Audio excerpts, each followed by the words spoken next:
Welcome to Paranormal Central, broadcasting live from Central California with your hosts Jeffrey Gonzalez and Alan Thomas.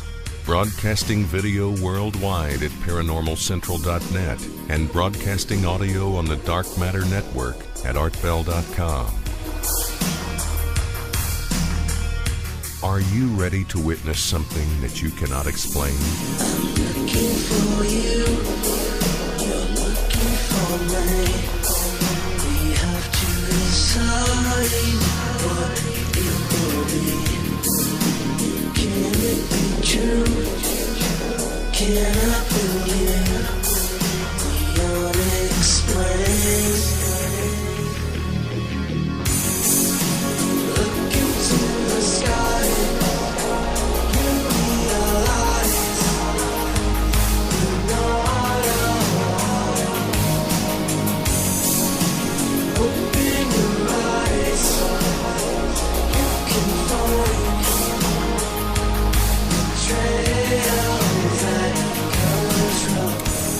Hello everyone, welcome back to another episode of Paranormal Central.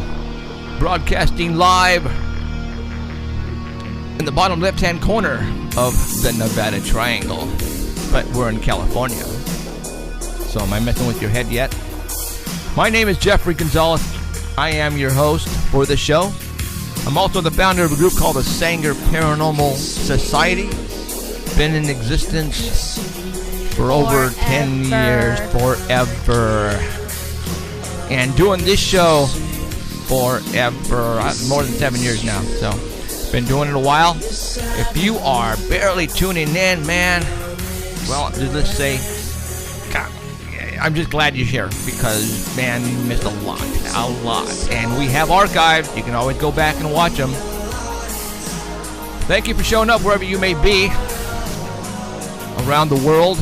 We are broadcasting video on live stream right now. If you are watching us, hello. If you don't want to watch us, you can always go to artbell.com at the Dark Matter Network and listen to us there. Yes, you heard me right. Artbell.com is broadcasting us live worldwide on the Dark Matter Network. So you can catch us either video or audio, whichever way you want. We got apps, so you'll never be able to miss the show ever, ever, ever. I can't do this by myself. I have two people in here who are pains in my butt, but that's okay. I love them. To my right, to your left, Alan Thomas.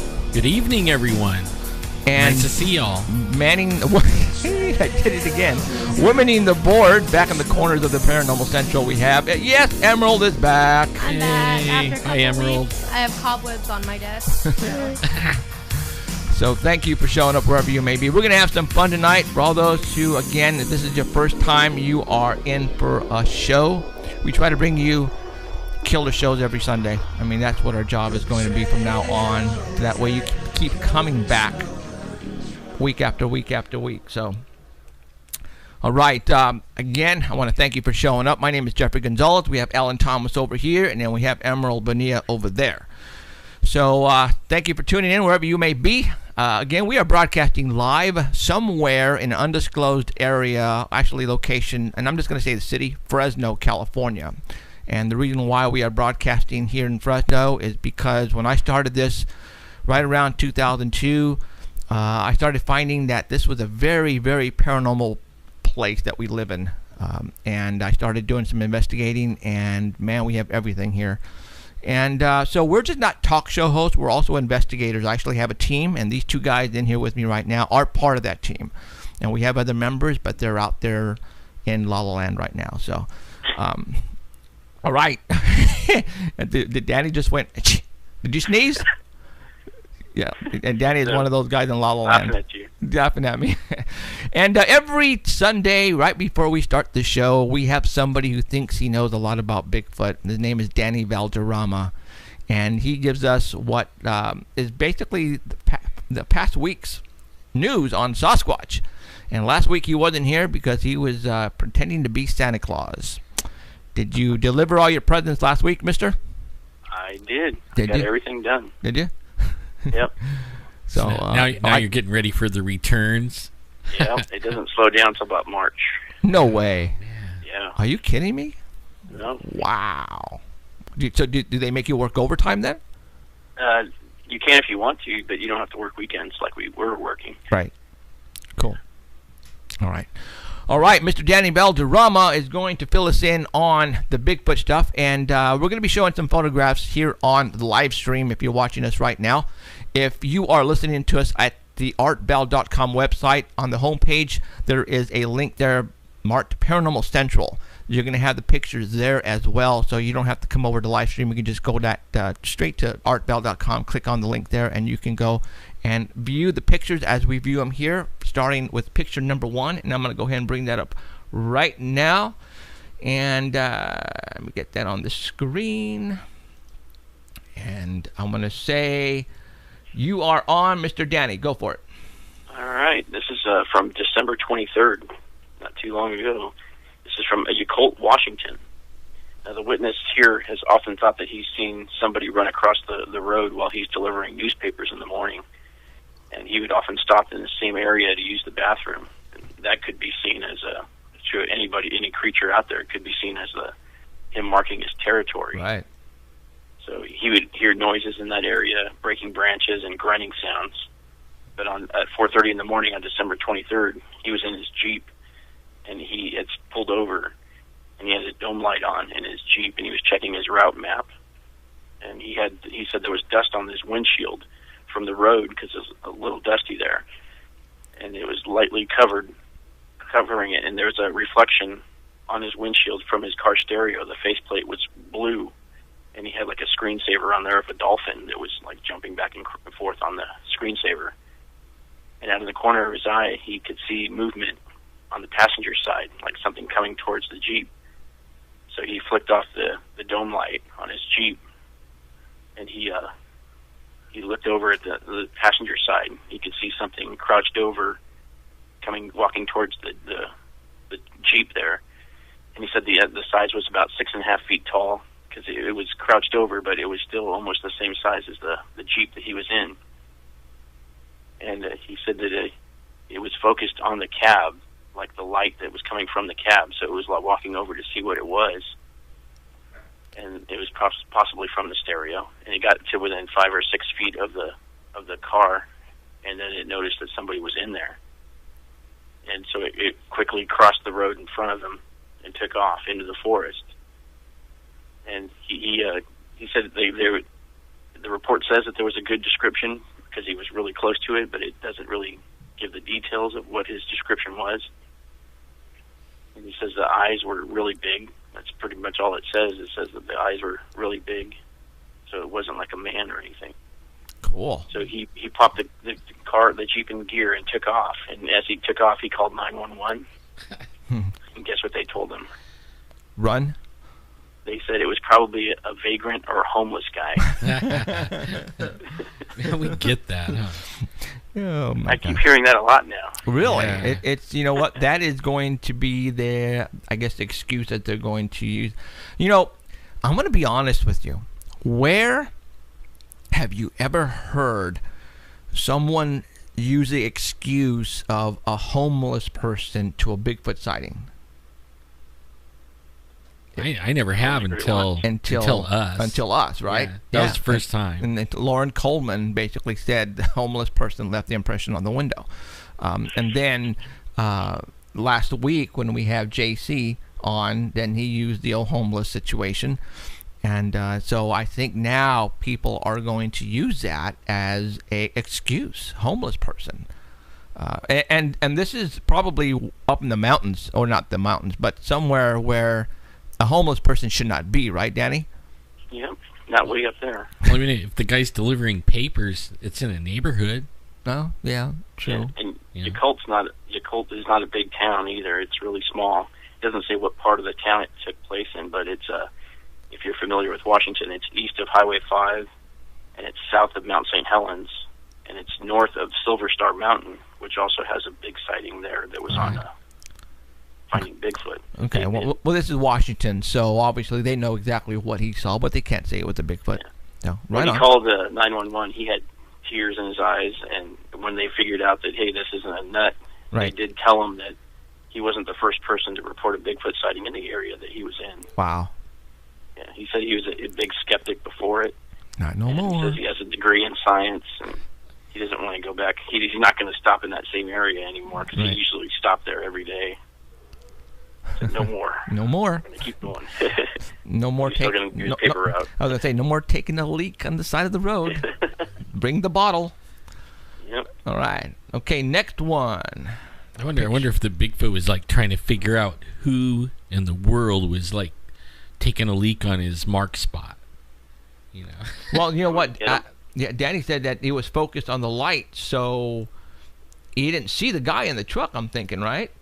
Or Yeah, the it doesn't Jeep? sound like he saw the guy. He was just No. focused on the light in there, the blue light that was in the that was reflecting off the windshield. Does it? You know, I don't have a stereo that has a screensaver, but Right. Yeah. did they move?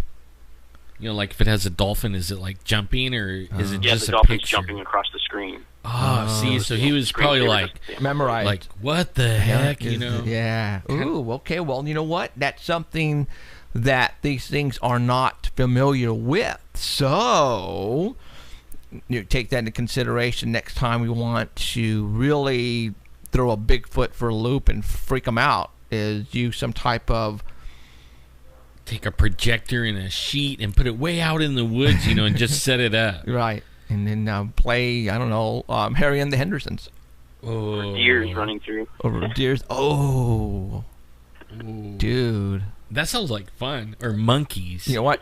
Next week, Finding Bigfoot is going to be doing that. Because you know what? Because they're listening to us right now. No, just kidding. All right, got picture number 2 on the screen right now. And for those who are on the artval.com website, go to picture number 2. Go for it.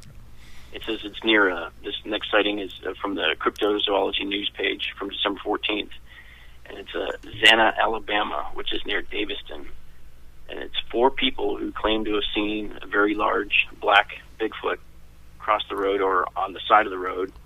And all 4 of these sightings occurred along a 4-mile stretch of the Alabama State Route 22 in Tallapoosa County.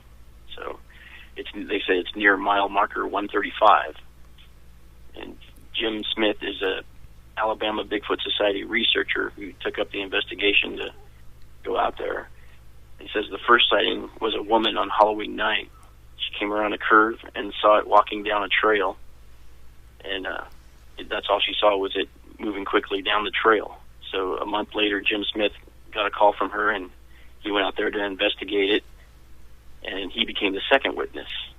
He came around the same curve she did and saw it in the same spot and the same trail that she saw it in. And he says that it was very muscular, very large, very wide, and also black. And then a third man traveling east on that same road says it was almost dark when he saw the creature. His headlights hit the reflective road sign. It was all yellow, and he saw the creature very tall standing next to the sign there. And as the car approached the Bigfoot, it crossed the road in 3 steps, vanishing into the woods. So Jim Smith went out there and he tried to cross the road, and it took him 9 steps to get across the road. And he said that Disconnected. Oh, Bye, Danny. What happened there? I shall call him back. Yeah, go See, ahead now and call him that back. we know that wasn't the internet. No, because that's a phone. That's weird. Oh, he's trying to call us back. Okay, go ahead. Answer. Maybe his phone died. I don't know. His phone sounded good though. Yeah. Well, I mean, even if the battery's low. Is he calling right now? No, if I call him and we call each other Right, at the same right, time, right. you know how that goes. Yeah, but he might be listening. So call Danny. Give us a call. Call back. He's old. He probably forgot to charge his phone. Man, I am guilty of that. I have people like sending me text messages like "Where are you?" and stuff like that, and I'll find my phone in my wife's purse, 3 days dead, and then play, you know, and all of a sudden it just goes alive as soon as there's a little bit of battery juice. Yeah. Like, I think oh, his phone died. Well, usually, I thought we were calling him on his landline. yeah, That's what I always thought we were calling him on. Maybe. it still could die. Can it? Yeah, Not 'cause unless, we have little wireless phones, 3 yeah. of them, and they're all dead all the time. All right. Well, let's Oh, hope. there he There he is. Welcome in. What happened? Danny, what happened? Yeah. What happened? I don't know. What do you mean you don't know? I don't know. I was talking, and then all of a sudden I got a dial tone. Wow. What a trip. We're being hassled by the man. Come on. Really, guys? We're only talking about Bigfoot. Come on. That's just crazy. Okay, continue on with the story. That's All right. I don't know if you heard this, but the fourth witness says that it was on Christmas Eve, and he was traveling with his family, traveling west on that same road, and they saw a large black Bigfoot walking through a patch of woods, and it was on a foggy afternoon. It wasn't even night. So 4 witnesses all saying they saw the same thing within about a month and a half, or it looks like, on a same 4-mile stretch of road in Alabama. see, Man, now, I might be wrong, but I've been keeping track of Bigfoot sightings for probably about 20 years. And when the internet came along, it got easier. You know what I mean? Yep. Only, have you noticed, like in the last year, this last year, there's probably more reports of Bigfoot than ever before. and I think people are not embarrassed anymore to come out and say it. Maybe that's what it is, but Well, only I think just because yeah. if we look at pop culture now, yeah, like what Bigfoot shows like almost Crazy. all day on. Yep. So I mean, it's just one of those things that's kind of like hip and cool now. Exactly. So it's catching on. I think you're right. I think people are not Everybody embarrassed wants anymore. to see one. Yeah, absolutely. or say they saw one. Yeah. I get that all the time. Like, people will tell me, and then when I say, "Tell me what you saw," they're like, well, it was big. They can't really describe it, so I know they didn't see one. Right. Yeah. Cool deal. Cool. All right. Picture number 3. Yep. Okay. This last one has 3 pictures with it, Okay. and this is from Bradford, Pennsylvania, in McKean County. And this is from August of 2014 also. This is a man and woman who took an early evening stroll during the summer, and they have a campsite back near a small pond. So their house is down a long driveway and it's surrounded by woods. So they took down they have nobody around them. So they walked down to their little picnic area, and they arrived around 7:15 at night, and there's no wind around. So they were looking across. They were sitting across from each other at the picnic table, and the wife notices a leaf that's moving really fast, and there's no wind. So she thinks that's kind of weird, and she looks to the right of where the leaf is going back and forth, and she just sees a dark mass between 2 trees. So she tells her husband to slowly turn around and look and see if she sees if he sees what she's looking at, and he sees it too. So they're both looking at the same thing, and as they're looking at it, it notices that they're both watching it, and it slowly backs up and disappears into the brush. So they said it was about 7 feet tall, about 4 feet wide, and it was only about 30 yards away from them. So the sun was directly on it. Wow. And the woman described the face as kind of looking like a gorilla.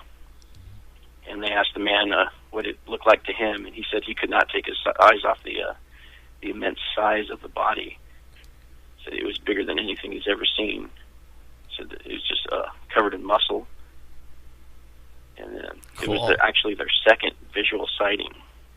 The first one is the wife was driving home and driving down their long driveway on a rainy night, and she saw a large black figure in the headlights that leapt across their driveway and took off into the woods. God, I envy those people that have Bigfoots in their backyard. Can you imagine? You don't even have to go looking. I know. I would move. No way. You're crazy.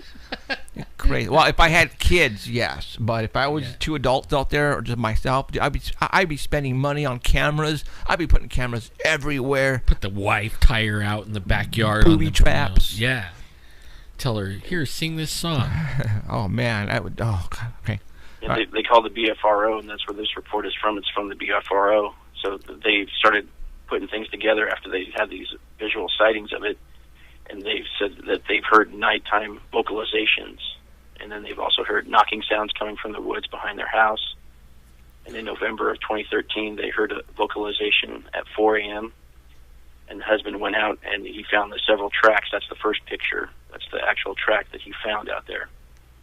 He says it measures 14.5 to 15 inches long, about 5 inches wide. Man.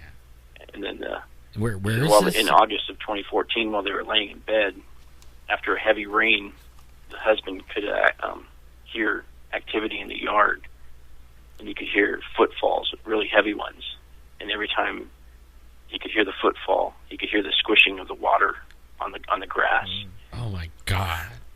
And I he would looked at his move. dog that was laying on the bed, and the dog was alert, laying there, and all the hair on it was standing up. So he knew that it was something out there. But that's the second picture. The second and the third picture that are there are the pictures that he went out and took the next morning in the yard. And it was 15 feet from their bedroom.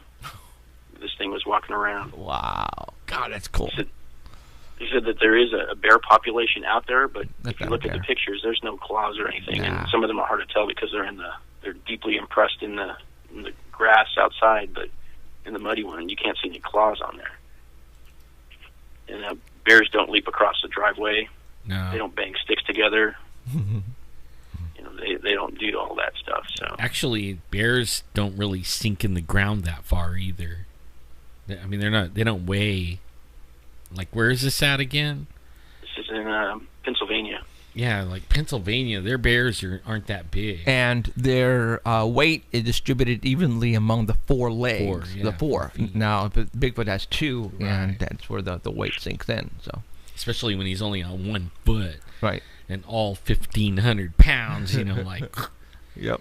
And you hear, Now that they're looking out there, they found green trees that aren't dead. They're still alive, and they have them with tree breaks, and they're twisted, and they're finding stick structures out there. I want to go. And then rocks started to be thrown at their house, and they found where the rocks were piled up. After being thrown at their house, they could see the rocks that were thrown at their house. I would be moving, man. Dude, packing. that's awesome, man. I would be packing. But they've also noticed, too, that it's pretty much seasonally. It's like at the end of summer, and they think they're coming to get the corn and the apples that are there, the apple crops, because usually in November when the hunting season starts for the deer, they don't have any more activity until the next summer.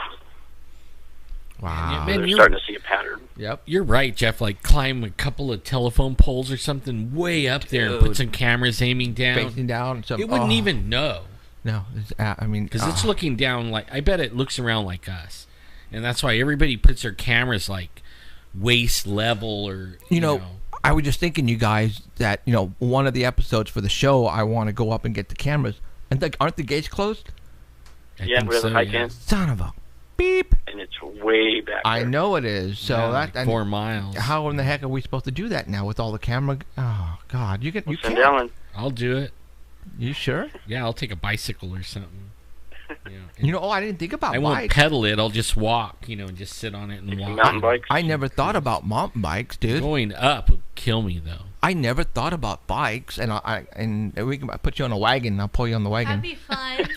Huh? That'd be fun. I'll bike out I there. never thought about bikes, you guys. Seriously. It actually might not be. I can't pedal them. That's Well, then this how leg the won't well, then pedal. how We in get the- you a dirt bike. Yeah, I had an argument with the forestry over this already. Right. But they said I could do it on the road if I could get it on, stay on the dirt road. They said I could. Get what though? Anything with wheels. But if I go off the road, then they're going to Okay. get me. Okay. So if we buy you like a cheapy 3-wheeler that you can, it's Yeah. okay, because you're handicapped, and Yep, yeah. and you'll get your handicap sticker and you'll put it on that, and you will be fine, right? That's right. Sweet. Okay. Yeah, Because I get don't one of even those have bikes to with a buy motor on permits it. or nothing. Just carry my handicap thing. Okay, because I was thinking about that because, I'm thinking now February. It looks like they're forcing us this month in January. We can't have any vacation. They're not giving anybody the vacations. So it looks like we're going to have to start filming in February, which sucks because that's going to put us back a month on this whole filming stuff. So, It'll be all right. yeah, I got some plans anyway. So I got some things I want to do. They have those mountain bikes that have motors on them too, so that run the tires, so you don't have to pedal. Right. Oh, the little chainsaw ones, huh? You won't Yeah. sneak up on them. Yeah. They'll hear you coming. Yeah, unfortunately. So Man, I'm gonna talk to a electric. you need a golf cart. Well, they have these electric ATVs. It look just like a quad, Yeah. or but only it's electric. And it'll go 25 miles. That's only like That'll work. 4 miles in there, and Yeah. it's quiet. I mean, we could and carry a lot of gear on. Then you can know. pull the wagon then. Oh yeah, You yeah. can pull a wagon, couple of wagons. That will have like a train, 2 wagons with all the camera equipment Well, on it has a thing on the front. You could strap stuff. we have a lot of stuff. down and one on the back. A lot of stuff. I could even carry somebody, but I probably would go less miles. Right. So, But I'll just carry an extra battery. right. Might have to spend the night out in that cold. Hell no. So, all right. What else, Danny? That is it. Hey, Todd Standing. What's up with that? Man, he disappeared. Okay, fill us in on what happened to him. Yeah, well, I guess he got tired of everybody ripping him apart for all his evidence and all that stuff, so he closed his Facebook account, and he said that he was going to be closing his whatever it is, I can't remember the name of it, North Bigfoot site or whatever it was called. So he pretty much disappeared, huh? Yeah. People were just ragging on him big time, and then also Jeff Meldrum, they're just ragging on him big time too. Yeah, I haven't heard anything from Jeff Meldrum, so No, he's been quiet as well. he's laying low now too. So Interesting. Well, I don't know. At this point, a lot of people are saying, give him a chance, but have you noticed like all the Bigfoot groups, like they went underground, kind of like like there's the ones that are public or whatever you call it, and everybody. A lot of them changed the secret. Yeah, and you could that way because everybody's getting attacked from, and I don't know, these people, they call themselves Bigfooters or researchers. Well, but they're attacking everyone. Well, let me tell you, if you are a legitimate Bigfoot researcher, you can't put pictures of just anything and everything on your wall and expect people to think it's all Bigfoot.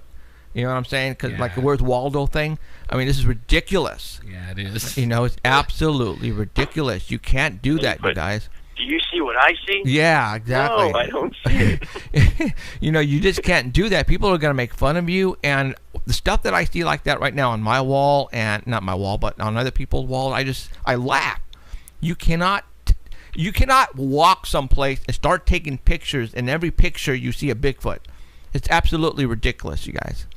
You're smoking crack. And I'm going to say it. And they're not even really taking pictures; they're taking video. Yeah. Okay. And then they freeze frame it because they saw a shadow or something, Right. or 5 little shadows, and look, they start circling them.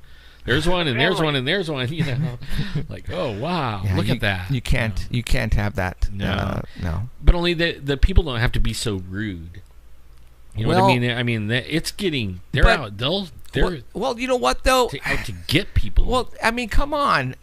That's just stupidity. You're making it happen. Don't do that. I mean, true. come on, you guys. But I can't wait. I actually want to see some of them. I don't like. They're so mean. I can't wait for Bigfoot to be known. That way, it'll really shut these guys up because they're just ripping people because there's no Bigfoot. I mean, they're just ripping to rip. Right. And one day, Well, Yeah. when it finally comes out and there is a Bigfoot, we don't know who these people are anyways. They're just going to go away. And that's what I'm saying. Yeah. I can't wait. I just, I wish we would know who they are, like faces, but, faces on these trolls. But, oh, well. All right, Danny. All right. Have a good year, safe year, and Yeah, man. we Thank you. shall. Happy New Year, guys. Yeah, Happy New Year, and we will see you on Sunday. Okay. See you next year. Yeah. Next year. Wow. I think 2015 is going to be our year. To be honest, I really do. I think there's gonna be a feel lot of people I see feel something very strong, very exciting happening to us in next Even year. if we have to sacrifice somebody to get a Bigfoot, Emerald, that's what we have to do. Emerald, Danny. Emerald, Danny's Emerald. I'm glad they're not saying. You know what? me. Why don't we just have Danny drive the brown truck and run one over? There you go. You don't I even can have plow to. through that gate. You don't even have to just drive, and you'll end up hitting something Right. like you usually do. Yeah, whatever. Okay, all right, Daddy. We'll talk to you later. All right. Okay, Put see ya. some Bye. beef See ya. jerky Bye. in it. What do they call it? Put beef jerky, Bigfoot jerky, Oh my and they'll gosh. chase him. And we'll drop something. All right. Thank you very, very much, Danny Valderrama, our Bigfoot reporter, for today's report. All right. we are not going to have Heidi again today. She is actually still in the hospital. For those who, Heidi has only been with us for a couple weeks, 3 weeks, maybe at the most, I think. And when we had Heidi on a couple of months ago, because we were interviewing her for her book, she stated to us her medical problems. And she had some very weird and unusual medical problems, which kind of blew us away. And that is what is it put her in the hospital right now. She's okay, but she has to stay there until it gets better. And if you're listening, Heidi, I got your message. I will reply. I just barely got on Facebook today, and actually was on the internet today. Yeah. Besides like a couple of seconds here and there when I had Wi-Fi. Okay, so we'll just, like I said, just take your time, Heidi, and we'll see you when you get back. Okay. Yeah. So, all right. What we're gonna do is, our show is 3 hours every Sunday. I want to say. Meow. Oh, yeah. Okay. The second half of the show, which is 90 minutes. After the first 90 minutes, we're gonna take a little break and then come back, and then we're gonna take phone calls. All right. Yay. I like it. We'll take we'll take phone calls, and if you have stories you want to tell us, any sightings, anything crazy you want to share with us, then this is going to be the time for you to call us. And let me give you the phone number if you don't know it already. Get a pencil, paper. In a couple minutes, I will give you the phone number. Do not call now. Do not call now. So, anyways. I had a strange request on my Facebook wall, and it's from Alexander Smith, and his cat. There's a lot of animal lovers who watch this show, and including Emerald is a big animal lover, and we here at the house have 3 dogs and 2 cats. All right, so.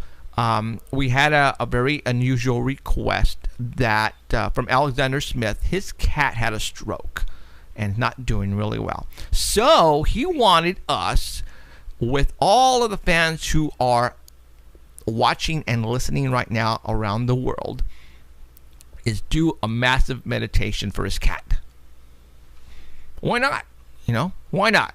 Amen. And he mentioned the mass meditation that Art Bell did in the 90s, and he actually brought that up. And I said, you know what? Hey, if they're gonna do it for people, why not do it for animals too? So, for all those animal lovers and for all those people who think we're smoking the crack, sometimes we do, but at this point in time, I don't. I'm a crim student. Yeah, I don't either. I drink Stop Kool-Aid, incriminating us. I say that. Yeah, I know. I say that all the time. But you know what? I am so clean. I just say that because it's funny. But I know there's people who are on it too, so I guess it's not funny. So, anyways, so let's go ahead and really quick do and I'm not a quick meditation for Alexander Smith's cat. Kitty. All right. For the next 10 seconds. I want everybody to concentrate on, what's his name? Wink. Hold on. Oh, it has a name? It has a name. Of course it has a name. Winky? Winky, Fluffy. Winker. Hold on. You know what? I forgot I have a cat. And it's a Wow, black cat. you forgot you had a cat. Yeah. That's sad. It is. I I have don't a pay dog. attention to it. I have fish. That's what I do, fish. They I have a don't bark. dog. They don't poop on the rug. They don't. It's a winger. Winger. All right. So wouldn't it be kind of cool that after we finished, all of a sudden the cat got up and started running around? Aw. That would be cool. Oh my gosh. You better get it on film. All right, Alexander, get your camera out right now. Put the video camera on him, because we're going to do the meditation for him right now. All right, everybody, we're going to meditate for Winger right now. 10 seconds, go.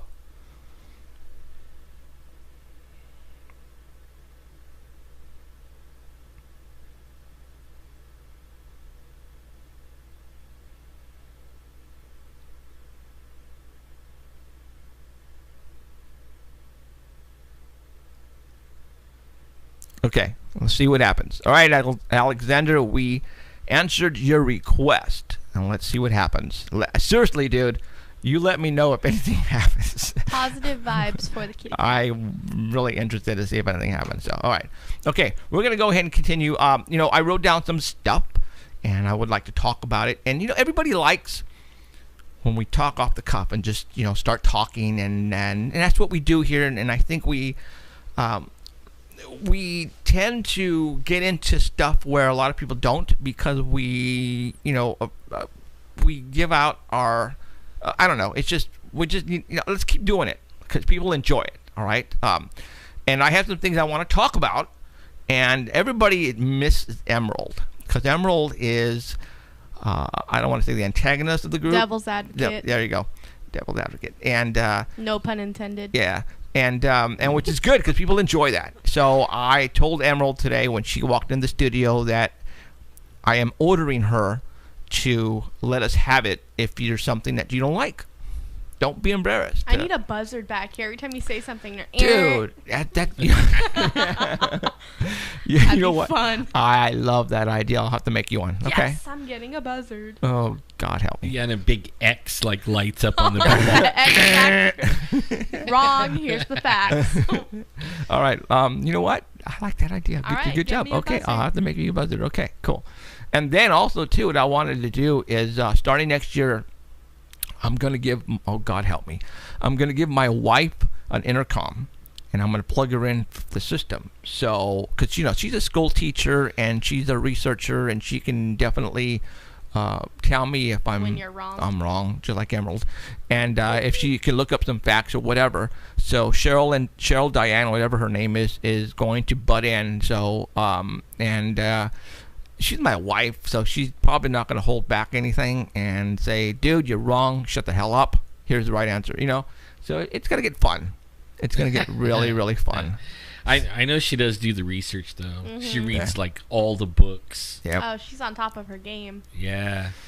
You're really going to make her head even bigger than it is, you guys. Knock it off. Okay. All right. UFO sightings. We had one last week here in Fresno, and the guy called me on my... Oh, you guys are waiting for that phone number. Here it is. Area code 559-287-8367. One more time. 559-287-8367. The last four numbers represent the letters UFOS. Do not call yet. Do not call yet. I will not answer. All right. That is my 24-hour paranormal hotline. Used to be a UFO hotline, but it's now a paranormal hotline.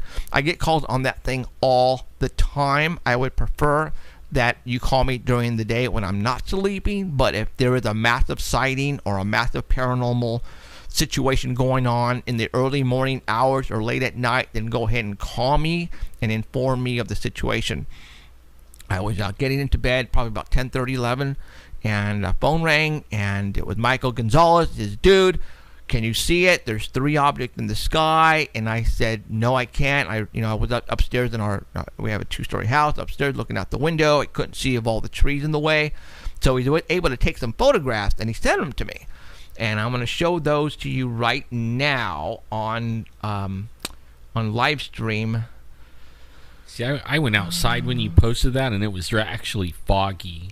See, it wasn't foggy. It wasn't foggy at all. I couldn't see nothing. Okay, what I'm going to do is I'm just going to go ahead without us. I'm going to go ahead and post. Only the other day, day before yesterday, my family was outside, and they all come running in, and they said they seen an orange orb go straight up.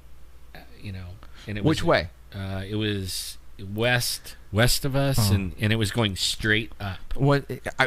Me and my son Christian. Oh, by the way, I got some slack yesterday at the very end of the show when the lights were dim and the mics were still lit.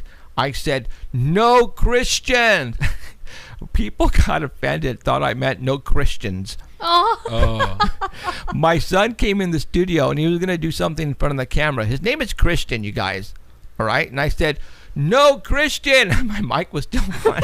So people thought I was against Christians. Hello? Aren't you Christian? Yeah, I'm Catholic, so Oh, yeah, same thing. So you guys know I'm not against Christian. I just been telling my son, no Christian. People are going, oh, did he really mean that? How and I was dare like, you. oh my God, you guys, so I really. And he likes to get things in front of the camera. Like, was it last week during the break they had their monkeys and stuff Oh my in front God, of puppets? and I slapped them. Boom. So, I think he thought he was going to do it again. yeah, and that's when I said, no Christian. And I was, oops. So that's pretty funny. So, okay, what I'm showing you right now on the video is the 3 objects that Michael caught on. And he took a picture with his cell phone, and then he texted it over to me, okay? See, now that's really good picture for a cell phone. That is a good picture for a cell phone, all right? And then he said they were moving and just they pretty much disappeared. He took one more photograph. I'm going to go ahead and show that to you right now. That one is that one. I'll show you this one. And this one is another one. Just so I asked him right off. Okay. I go, dude, are they Chinese candles? And he said no, because they're moving and then they would stop. And then they would form a different formation, and they would move again and stop. Chinese candles don't do that, guys. And they're the wrong color. Okay. So, what he got, he doesn't know because they just disappeared. So, they are UFOs, unidentified flying objects. That's what he witnessed. That's what I posted on my wall. And there you go. Yeah, see, in the city, you can't even take pictures of stars with your phone. No. You know what I mean? I've tried and tried. It's too bright. You cannot take a picture. You can see it good with your eyes, but your cell phone will not. Why? People are take a saying those are picture. stars? No, I'm saying, Okay. before they even say it. No, those aren't stars. They're it- moving. Yeah, you can't take pictures. Try it one day. Go in the city, go out in with street lights and everything, and take a picture of a star and even the moon. Even Right. Try to take a good picture of it. Won't happen. That won't happen. Right. So these things obviously were not way up in the space. They were really low and they were moving. So okay, and that's the stuff that's happening here in Fresno, and it's happening all over the world, guys. But we have people who actually monitor the skies here in the central San Joaquin Valley where we live. And fortunate for me, I've had this phone number going over 10 years, guys, and I've had a lot of people call me on this phone. I had also on Friday while I was working, somebody called me out of Ohio, and I called him to see if he could come on tonight instead of next week. When him and his buddies, he's about 50 years old now, and when they were like 21, 22, they were out by a golf course and they saw something on a tree. He described it and he said, dude, it was a gargoyle with wings. Cool. And I was listening to him, and I can tell he was telling the truth, because he was just, he has never told anybody ever about the story. And because of our show, he said he wanted to give us a call and tell him what he saw. So tell us what he saw. So I said, dude, you are calling in and you are telling everybody what they saw, because other people might have seen what he saw in a different part of the world, same object. But, he said, I try to, distinguish what it was, and what he could describe, the facial features and the ears and the face, and he said it was a gargoyle. It was a 4-foot gargoyle. And they looked at him, and his buddies ran, and he was memorized by it looking at him, because he was trying to look on the floor to find something to throw at it. And you can tell that whatever it was on the tree knew what he was trying to do, trying to find something to throw at it, and it gave him a look like, you better not. And then he went, and he was Me out. too, man. So been- those are the kind of stories that, oh my God, I love, because I could tell. I get a lot of phone calls. I talk to a lot of people, and which ones are lying and which ones are telling the truth. And this guy here is you can tell. So, all right, let's continue on. Was it paper here? The Fresno Bee. And this was on the 26th, which was the day after Christmas, which is a Friday, put out in the opinion section of the Fresno. No, actually, I take that back. It is on the actual front, the actual main section of the Fresno Bee, and in the back page, it said 2014, a look back. And on the top right-hand corner, I was working, and my wife took a snapshot with her phone, and she sent it to me. Well, I'm going to post it right now on the screen so you guys can see it. Where is it? And it would be right here. All right. You know, I believe, and not trying to be big-headed or anything, but, you know, Alan and myself and Paranormal Central, we are, I'm going to say, putting Bigfoot on the map. I mean, we are doing a lot to really publicize Bigfoot. I mean, we are, among other paranormal subjects.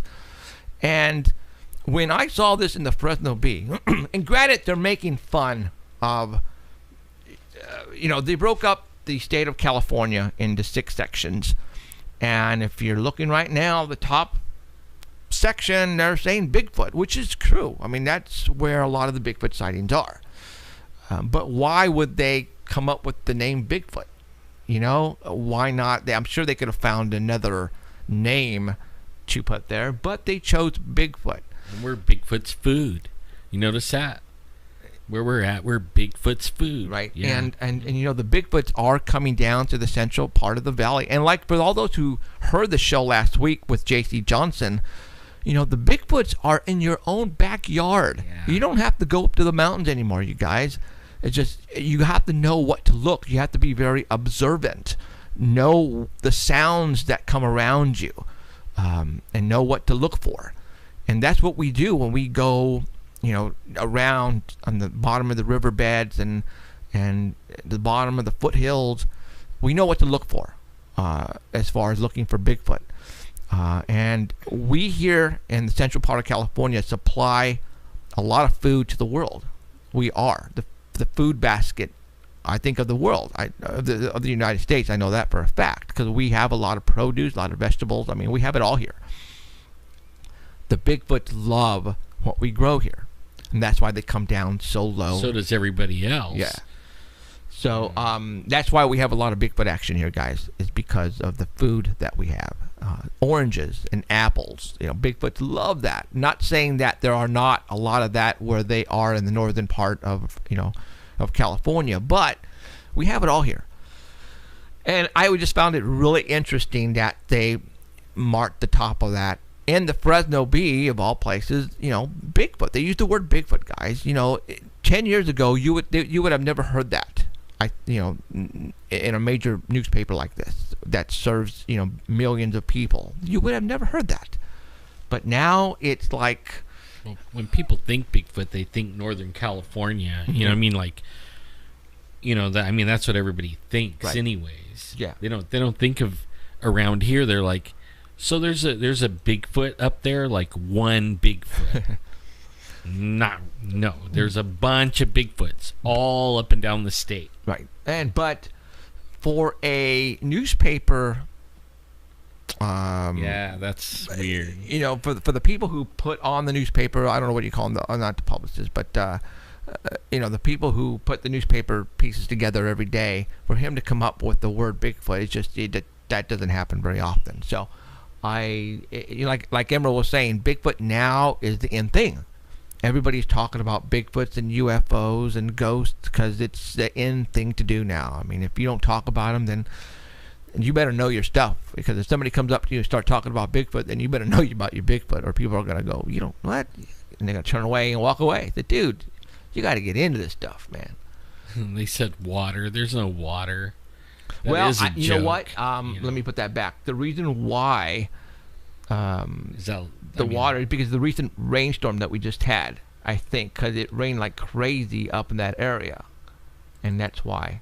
And I think that's why they put water there. So anyway, and matter of fact, those where all the reservoirs are, I think, Sacramento area. True, yeah. And I think that's Yeah. why they have the water there. The big giant rivers, American River, Sacramento River. Right. So, okay, last week we were talking with J.C. Johnson about the Four Corners, about the Skinwalker Ranch, on how somebody came in and purchased a lot of the property there at the Skinwalker Ranch. Yep. His name is Bigelow, all right? And he's into the aerospace. He's an aerospace engineer, and he has money.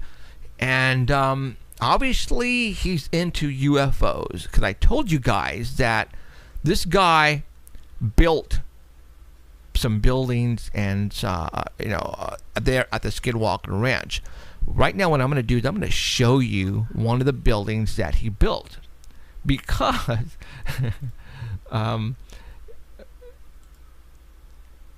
it's going to blow you away on what. Okay, there it is.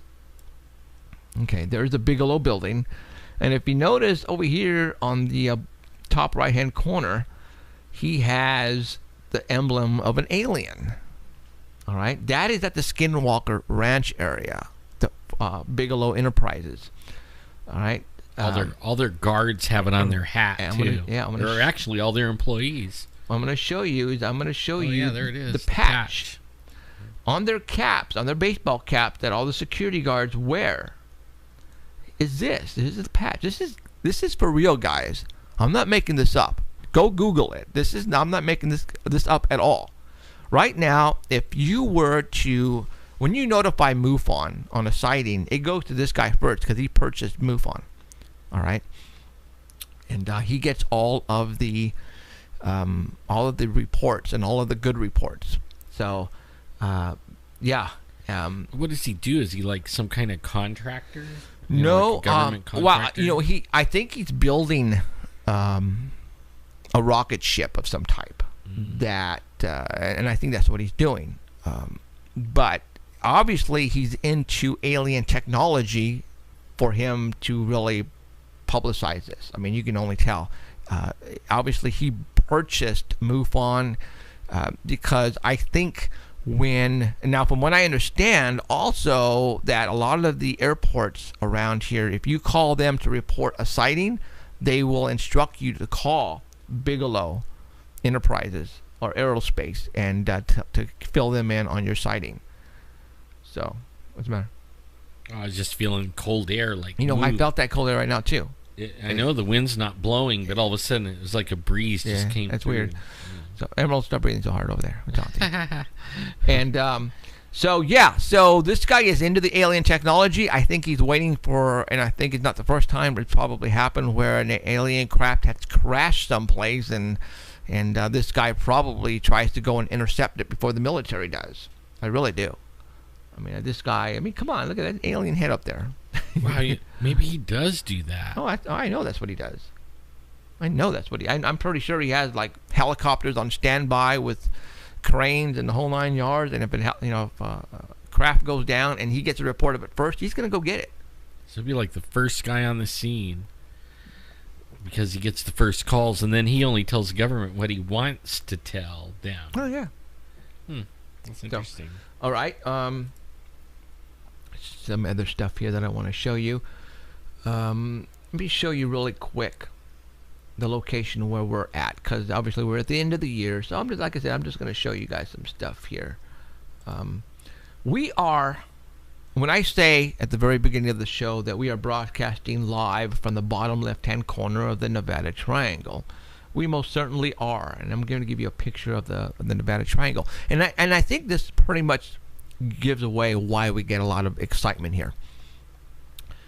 Here is California, Fresno, California, and not too far from us are very popular locations where I believe testing is going on, and they're building or back engineering, whatever. Lockheed and all those guys, I believe, have secret bases. I mean, we have Area 51, and we have China Lake, and it doesn't show China Lake on here, but China Lake is right over here. It's not too far away from us.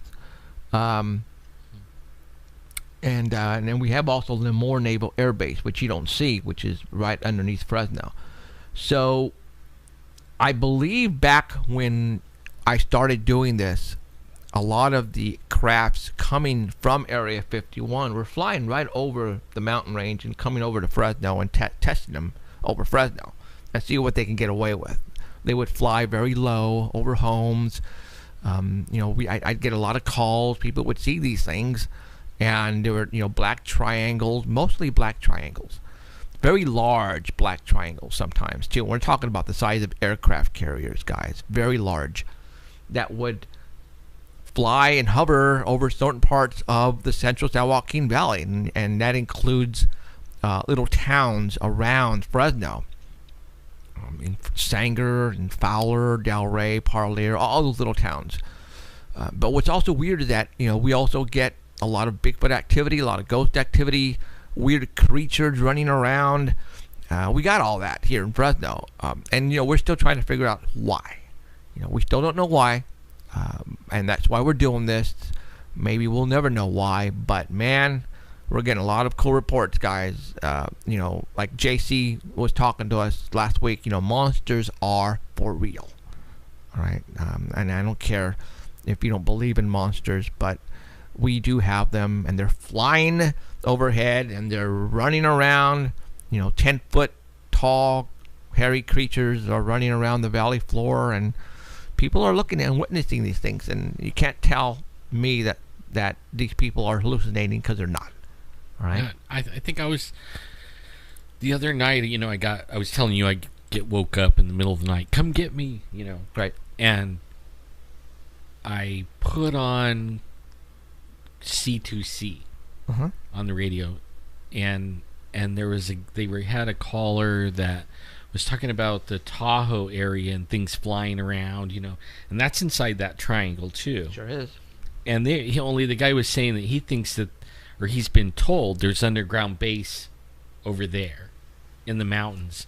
And I was thinking, man, I bet it's connected to the ones that we have here.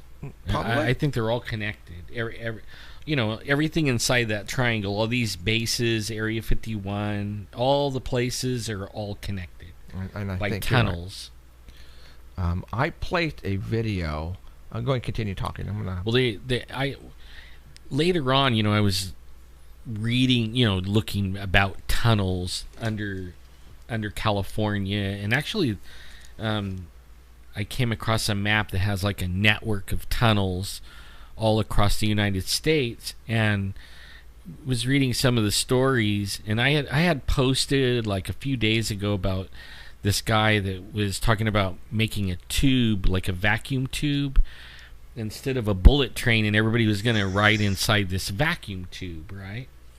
Well, they already have it in these tunnels. I mean, I was reading these articles that go back to the 70s, and these guys were they say that there's these tubes all connected to these bases and everything, and they're all vacuum tube things.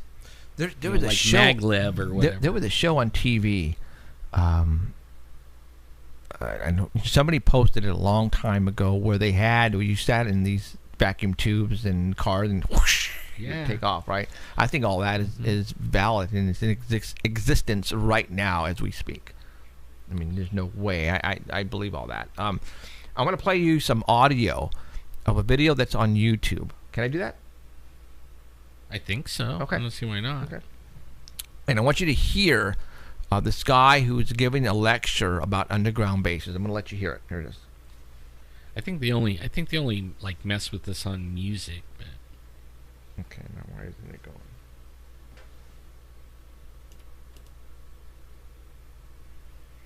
All right, that's weird. Hold on. yeah, I mean, there's so much stuff on underground bases. It's like LA. There is so much people that talk about these underground, right? And like all the tubes all go to LA from all over, like from Colorado. Okay, here we go. Is that guy talking about the same thing? There are 4 aerospace covert facilities. This is what we call the aerospace connection in the Antelope Valley and also the San Joaquin Valley. Rockwell in the San Joaquin, Lockheed, McDonnell Douglas, and Northrop in the Antelope Valleys. And these operations are... Okay, well, the San Joaquin Valley is us, guys, and that's Rockwell. And that could be anywhere. I've noticed a lot of experimental aircrafts coming out of Lemoore Naval Air Base. I wouldn't be surprised if that's where they are. But there's a Rockwell here in the valley someplace where, I don't know. I wish I did. I looked for that. I read an article about it, about that Rockwell. Mm-hmm. And I think it's here in Fresno someplace. Well, it very well could be. I think it's really. I think it's right here someplace. We may have stumbled on it and think not, it's here. not know for sure. Right. I think it's here someplace. So, I noticed they quit parking planes over there. yeah. We're looking planes with no markings, very large white planes from Japan. Yeah, well, because obviously we are now aware of our surroundings, especially me, who works right near there. But I can tell you that if they are coming in, they're coming in late at night and leaving early in the morning before I drive out there. Well, they're putting them in that big, huge hangar. That too, that could be. I know When that I'm leaving and I go from here to my house, I drive down Clovis Avenue, and they have all the lights on in there. And I don't know. Somebody was telling me they paint them. they build helicopters. At the one at Dakota and Peach, that what you're talking about? Where the helicopters are at? Clovis Avenue, right across from. So you're talking the new one they just built. No, it's a big old huge. Oh, that one. People were saying, they paint the planes in there, but only there was some unmarked. Oh, see, I haven't big, really huge been jets parked in there, and they'll be in there like one day. Mm-hmm. And then I'll drive, like the next morning, I'll drive by to see. Yeah, and there's nothing there. I'm going to have to keep my eyes open on that one. And I mean big jets. Yeah. 727 in size. Well, somebody says that supposedly we have, here at Fresno, the contract to replace the tires on the jetted airplanes from Area 51. That's what I heard from somebody. All right.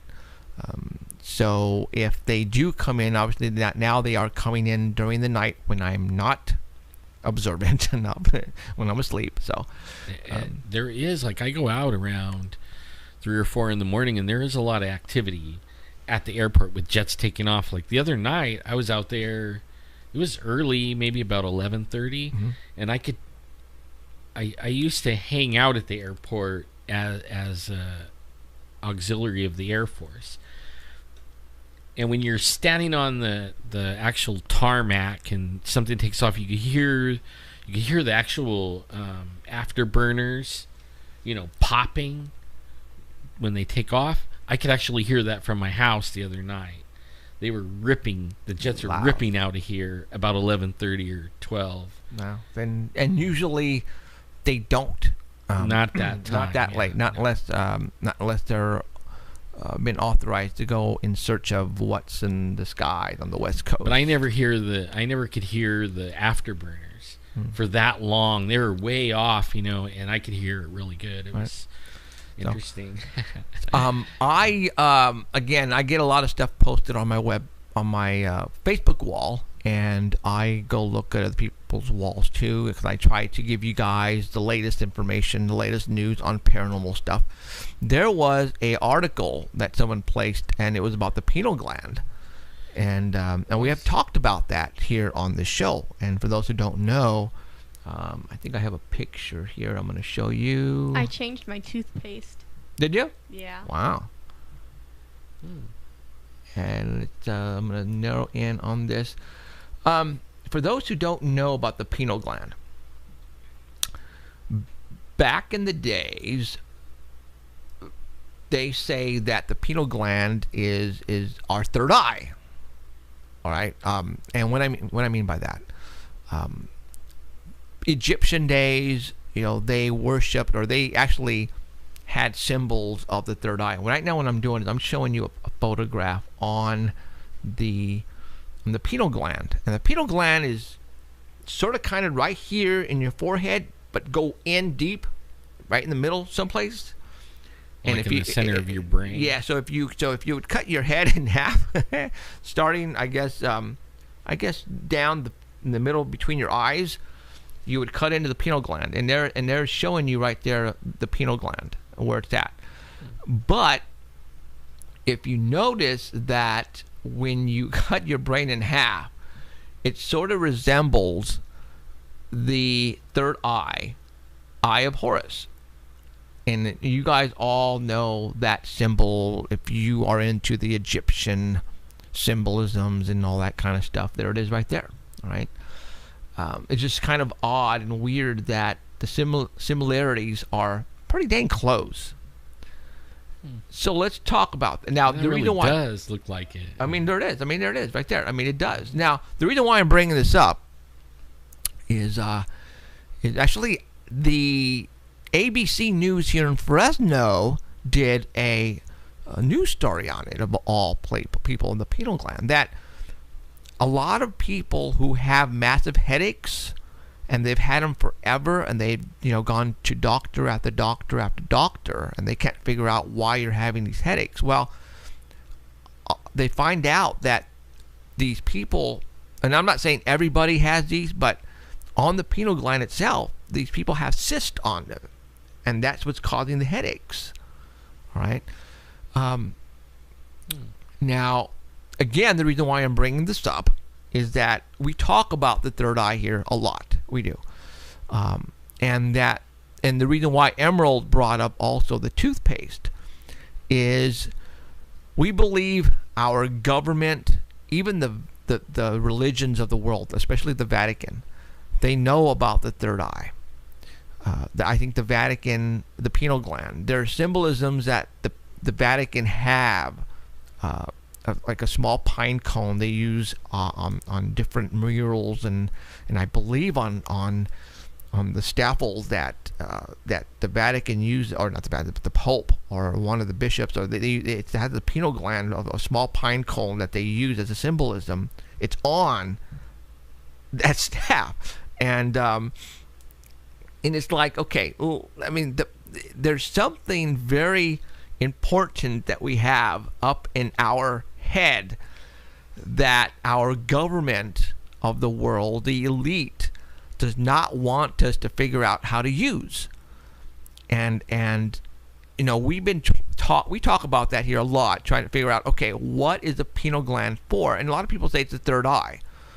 Back in the days of the hippies in the 60s, people would do drugs a lot, and THC, and a lot of people, when the people would be on these drugs, how they would be tripping out and seeing weird shapes and colors and other possible just things that they could not describe.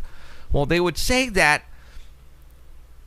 by taking these certain drugs, it would open up that pineal gland. It would allow you to see into other dimensions. And what if that is all true? What if the governments like Monsanto and the fluoride business? Now, you guys don't know if you guys don't know what we're talking about on the fluoride. We think that certain foods that we intake are calcifying the pineal gland, and that is a lot of the time. Okay, when babies are born to a certain age, like 3 or 4, like our son Christian, he used to see things at a younger age. Yeah, but now, okay, I mean, I want to put it in perspective a little bit. Like, this is something I think about. The government just started doing it around the 50s, somewhere in there, right? Doing what? Adding to the water. Okay. And I mean, and then you had your big corporations, putting canned food and doing, making these things like big production. Before that, everybody made their own. They were drinking well water, but they weren't enlightened. You know what I mean? Like, we were horse and buggy for ever since the days of the picture that you got right here. What is different today, or what is happening today, that they have to do that to us? See, like, I think we're coming into a time when something's coming and they can't hide it. They're not going to be able to. It's like they've known for a long time, and this kind of stuff that you got on here talks about it, and they found it, and they may even been using the technology. So let's say whatever's coming this way, as it gets closer, it's going to turn stuff on. maybe. Exactly, and everybody's getting more sensitive, and like I think everybody's waking up more. Like when we first started doing this, everybody they were not awake. No. You know, we actually have been opening up a lot of eyes, and thank you for your emails, you guys. We are getting hundreds of emails and texts on Facebook from everybody explaining that we are opening up your eyes for people who used to sit back and be brainwashed by what's really going on out there. Stuff like what we're showing you now, people are probably going, what? I mean, you know, we're probably blowing people away because you probably had no idea you even had a pineal gland.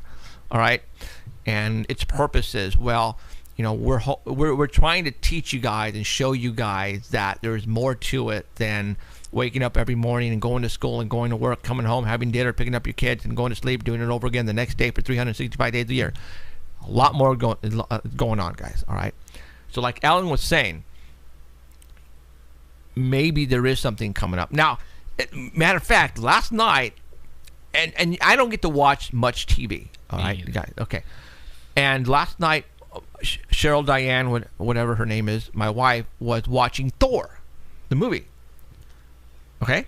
That was a good movie. The first one about how all the planets were aligning. What's the word that they use? Oh, I haven't seen it in so long. Are you sure that's not the second one? No, that was the first one, where the hammer, we throw down the hammer on Earth, and he's with and he was trying to pick it up, and nobody could pick it up. Yeah, but that's the first one. Now the second one, I had to go to sleep because I was tired last night, so I was like quarter away, and I didn't get to see all of it. But he's saying every 5,000 years, you know, all the planets align. That's the second one. That's all, well, they mentioned it in the first one, though. But no, so maybe the second one is when it actually happens, though. Yeah. Okay, well, no, the first one is when they're actually bringing that. That's like in the very beginning, right? Is that what you're talking about? When Thor is talking to what's her face, the star of the show, the girl, the scientist. 9 realms. The 9 realms. Thank you. Other dimensions. You know, when these planets align, which align every 5,000 years, you can go from one realm to the next, one dimension to the next dimension, because the planets are aligned a certain way. And that's what people are saying is happening now, like possibly even 2015 with planet Nibiru, and they said every 3,500 years though, planet Nibiru comes around. That's what it was, like 36,000 or 3,600. Yeah. 3,600, 3,500, 3,600, and but in the Thor the movie, it's 5,000 years for the convergence. I think it's the right word. Convergence, is that right? It just hit me right now. And the 9 planets, you know, align a certain way, and you can jump from one realm to the next. You know, and they used portals. Yeah. You know, all that, guys. It's like when in that one movie where he broke that rainbow bridge. Or whatever it was. And that prevents them from not going. Yeah. That just not allow them to go to the next dimension, because that was the actual road. And he used Rainbow Bridge, and you know, Cheryl Diane would, she's looking at me, and we're going, whoa, because if you're not into what we talk about here, all those little words and phrases that they use are starting to make sense. Yeah. They're like, we told you guys out there what you guys are now witnessing on TV and in TV shows and in movies. I believe they're conditioning us little by little by little.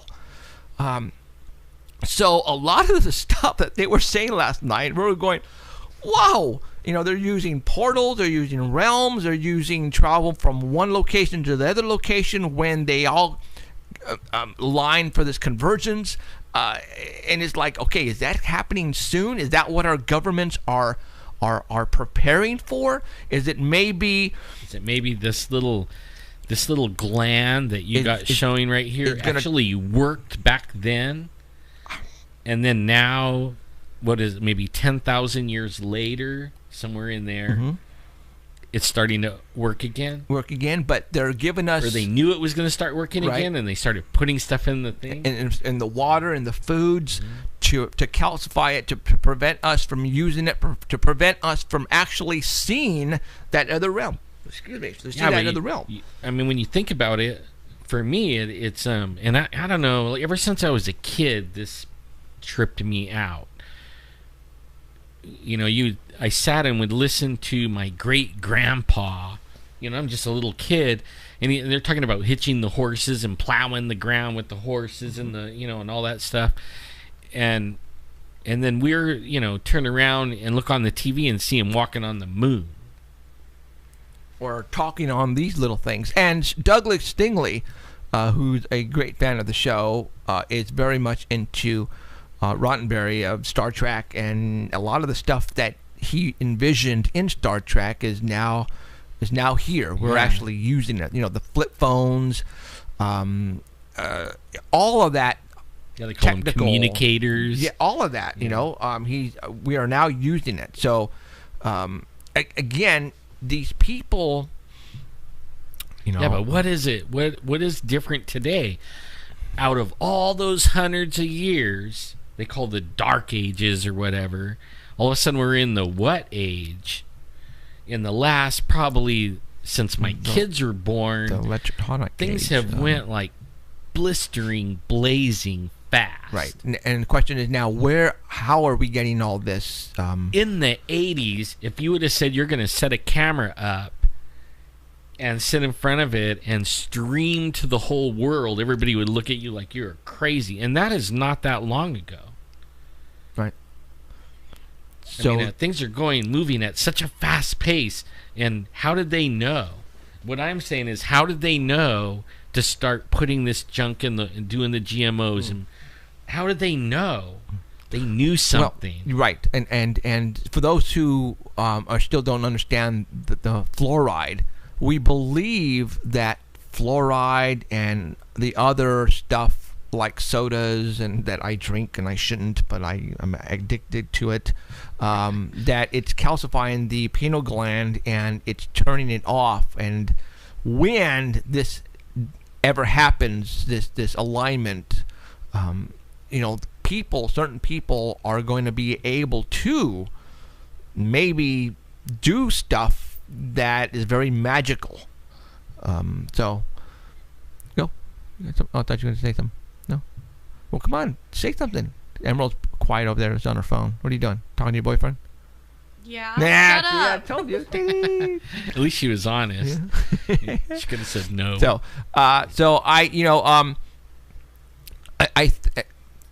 Every year that I've been doing this show, I always said, "No, next year it's going to be exciting. Next year is going to be exciting." Well, it has been. It has been getting exciting on what we're doing here. Yeah. But when I mean exciting is very paranormal exciting, like what's the word I want to use? Very unbelievable. Like something that's going to happen. Unbelievable, like a new planet is going to come into the solar system. We're going to see it. I don't know. Like I'm tripping on lizards. Okay, now all the research that I've been doing, this reptile lizard theme it's unbelievable. I mean, it's in the cartoons. Mm-hmm. I mean, they have dragon tails. I mean, and then when you start researching, even Pokemon, just Pokemon. right. I love me some oh my Pokemon. God, like. Okay, now you're talking about using TV to, what do you call it, condition you? Uh-huh. They have been conditioning the heck out of us on lizard or reptile. I mean, oh my God. I mean, Well, dragons are another big thing too. Like, so I don't know. Maybe like if we are sided with one, we'd be more adapt to be with the dragons. Yeah, but like when I'm researching, it's talking about like DNA sharing with these things. And I don't got all of I don't got the answers yet, you guys. But I mean, I'm digging in it, and it seems like there was like DNA mixing or something, and even that might even have been why the flood happened, like the big giant flood of Noah, because. These Where's my water bottle? these reptoids were like mixing their DNA with everybody and mixing it all up, and it made the aliens mad, and the aliens, people, sent a big old giant meteor down, and smashed everything, to. I don't know. We're such we're nobodies here on Earth. You know how minute we are. We're we're just a speck in the solar system. And people who I speak to who want information on our existence here on planet Earth, I tell them, we're absolutely no one's here compared to the universe. And it's hard to comprehend. And I'm going to show you. There's people though that they think the whole universe revolves around them. I ran into them in the parking lots of like the mall. And you accidentally get in their space. And all of a sudden you are under attack. When I'm showing you guys okay. And we've spoken about this before, but the reason why I want to bring it up over and over and over again, because this just tells you that we are absolutely no ones on Earth. And let me explain the picture that I have on the screen. All right. I don't know, several years ago, the Hubble telescope pointed its telescope out into the universe, found a little inch-by-inch spot that was totally black, and started taking pictures on that area for like a week straight, okay? And then what they came back and they found this.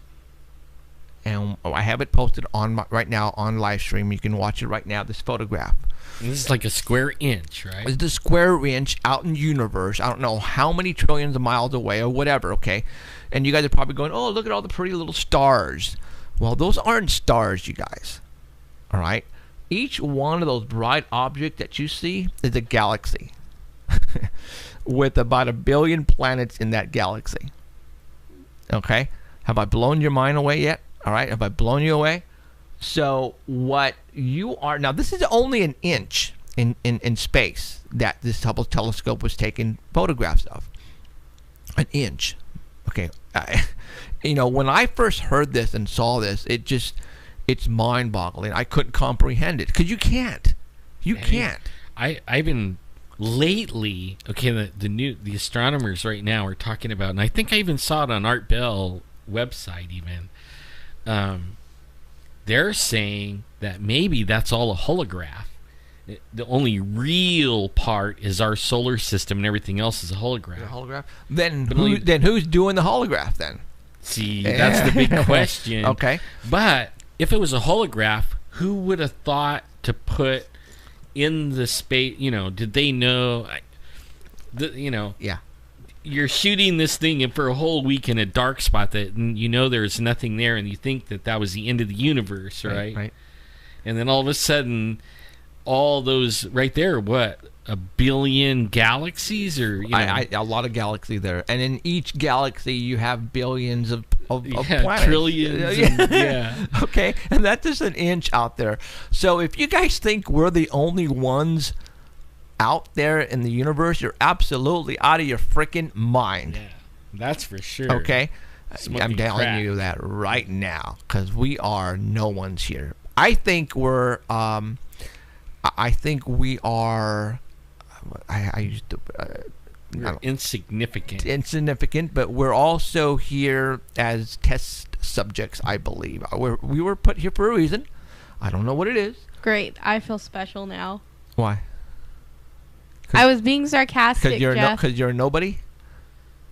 Screw you. No, like we all are. No, we're all nobodies. No, I'm going to say we're all nobodies. What are we doing here? We're living, my friend. Yes, but there's got to be more to it than that. There is. I actually believe there is. We're only here for a little while. Right. We weren't created to be here. Actually, at first we were created to 500 be years immortal.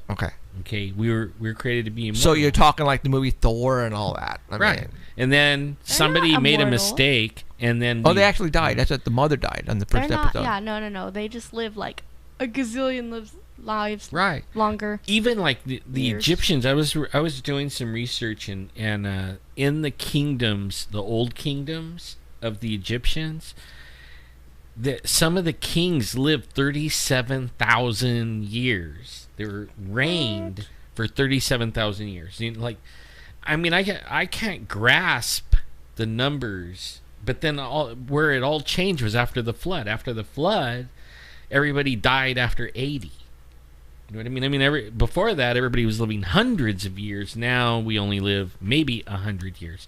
But I actually think that whatever life we go to next, or dimension, or whatever, I don't think we die again. I think we live forever. I don't think we die. I think your consciousness, or whatever whatever makes you, lives. You know, and you might leave this flesh thing behind, but you're and the only reason I even think that is because I died. Right. And even before I died, I never really thought like that, but when I got on the other side over there was no time. That, you know, like, no time. And there wasn't even a concept of time. And travel was at the speed of thought. And talking with people was all done by thought. There was no lip talking, or, you know, mouth talking, or whatever. There was no voice talking. And you knew everybody that was around you. You knew them, and they knew you. But it was weird, okay? But I actually think we're going there. And that's what we were really creative for. So what do you think, Emerald? I mean, being that, you know, you don't believe in higher power. No. So, I mean, where do you think we go from here? Why are we, I mean, I want to hear your perspective. Well, I don't think the higher, well, I don't know. My thing is, like, God, the whole God complex thing never stuck out to me. Like, I don't know. Like, I can't sit here and tell you, because I don't know. Yeah, we don't know. My whole thing is, like, I think we do whatever the hell we want. Again, no pun intended. Like, if I want to go scare the crap out of somebody, I'll go scare the crap out of somebody. Like, if we walk around here, that'd be cool too. But if we go somewhere else, by all means, or the whole, like, I've always, like, loved the idea of, what's it called? I lost it. The R word. Where you come back. Oh, reincarnation. Yeah, that would be kind of cool. Yeah, but why? I mean, why would I don't want to come back? I'd come back as a cat. See, if the people lived in my body, they wouldn't want to. Well, no, I don't think you'd come back as the same. Well, you know what? I don't know, because you know that whole thing with the movie stars and stuff, how that whole theory that they come back. You've seen the pictures of people from the past. Oh, I saw that picture. And then you've seen the actors today and how they look. Well, they say that everybody has a double, a twin. All right. I mean, you know how many millions and millions of people there are on this earth. There's got to be more than one looks like me someplace else. I did some research on reincarnation, and just in the population today, there's 6-7 billion people. Okay, and then when you figure out how many people say that lived in the last 2,000 years or something like that, there's more people alive on the earth than there ever was born in the 2,000 years. Yeah, that makes sense. So if it was reincarnation, where was everybody at? You know what I mean? No. I mean, reincarnation doesn't have to be people, animals, plants type thing. Because that whole thing with reincarnation. If it could be ants, then that would name it. That makes sense, right? Yeah, because there's a bazillion of them. Because animals I've always seen in that type of area as a higher than people. Being 5 miles high, looking down out a window, you know, and I mean, they can't even imagine it.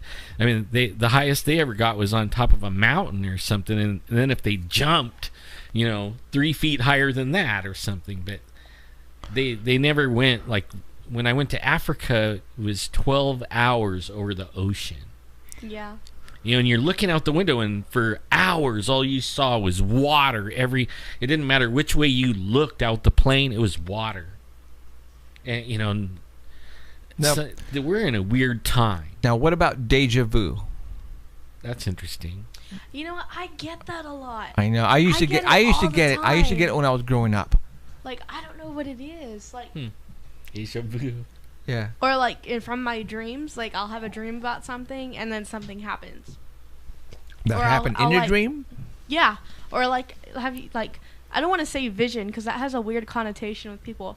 But when, like, if I blink or at random times, something, like, completely random will pop into my head and I won't even be thinking about it. Like the other day, I was on the freeway coming home from Madera and I blinked. And I was like, what the heck? Because I saw You did what? fire. I blinked. You blinked. And then all of a sudden I see fire. I'm like, what? Okay, whatever. That was weird. I'm driving into town, and that's when that church was on fire. And I was like, holy crap. No way. Yes, I swear. Like, it was so weird. Oh, like, the police are going to be knocking on your door thinking it's you. I didn't do it. And Oh, you that know, would suck, huh? Because I'm an atheist. Well, it's kind of like all these Christmas movies that, I've been watching with the wife and some of the grandkids, and they go in an alternate, like they bump their head and then they're in another dimension, or else a ghost comes and grabs them and takes them into the future and the past and shows them everything, and then they come back all changed, and before they're all bah humbug. I mean, it's been some weird stuff, and I was, how many Christmas movies are like that? I mean, we must have watched like 9 movies in the last 2 weeks, and every one of them had that kind of theme, Really? where bumped their head They and change for the better. yeah, every time they change for the better, but only it was all paranormal, Right. totally paranormal, and then this guy shows up in a sleigh with flying reindeer and everything. And he's gonna that's disappear paranormal. if everybody stops believing. He starts disappearing, and one of them, Right. he's even disappearing. He's looking at his hand. Oh, nobody believes in me anymore. Yeah, I used to have deja vu when I was in elementary school growing up and junior high. That's when I really had a lot of the deja vus, and I would be at places and I'm going, man, Yeah. I was just here. But I don't have them anymore. I don't. I wonder. Now that you I got wonder, older? No. No. I You know what? wonder. Neither do I. Now that's an interesting thing I never thought about. It may be this whole pineal gland has something to do with that. It could be, because I remember riding the school bus and have those, or be at school sitting. Yeah. In okay. those times is when it happened. That's the when it most. happened to me too. And now when we're older, it doesn't happen anymore. No. Oh. Do you guys all have the same thing as far as deja vus? Did it happen when you guys were younger, and then when you guys got older, it stopped? Maybe. Yeah. Maybe. Ooh. You know what? There you go. This is why we talk out loud. Emerald, deja vu. When was the last time? Well, except The for other day. Well. Yeah. Yeah, and she's Well, younger no. too, though. That was more. That wasn't was a. more like- That wasn't yeah, a deja no. vu. That was But, a premonition or deja something. vu. What was it? Because in the dream, I was going to work and I got Well, no, a but weird see, phone it's call. not. It's not work. I'm that you're someplace, and all of a sudden you go, I've been here before. Oh, that happens to me all the time. Like, there's just Still? too much to count. Yeah. Oh, then you're weird. I know. Well, you already know I'm weird. I know. Yeah, but no, she might still be young enough for that happens. To where. Yeah. Well, yeah. Well, yeah. Because I can't tell you what was the age that I stopped having deja vu. You know what it was? Like, the main one that I remember was I was in Seattle, and we were walking somewhere, and that was my first time visiting my aunts in Seattle, and I was like, why the hell does this look so familiar? And I had never been there before. And I was like, it was weird. But that was like there the main is some one. weird things, like when you're talking about like deja vu, like that little kid that was born, and I think it was in somewhere over in the Middle East or something, and he started talking about the neighbor that killed him in the village, and everybody was like, oh yeah, whatever, and then he took him to where he was buried, and it was right there, and then they were like, well, wow, that's where you're buried. That wasn't long ago. They all remembered that, right? Oh, And so he was saying, did he take him to a cemetery per se? No. Or just a? no, a neighbor got mad and killed him, and then he turned around and he goes, and that's the guy that killed me. Ooh. To the guy that was standing there, and everybody turned on the guy, and they're like, we're gonna get him, and is this true? And then the guy finally, he was not admitting it at first, but when the kid like there's the place where I was buried, that's the guy, and told all this stuff, he's like, all right, I did it. Wow. And they're even putting him in court and charging him for murder. See, Because I they don't have know. the evidence. So they dug up and found the body there. Oh yeah. Whoa. See, I don't know how that would fly here in American court.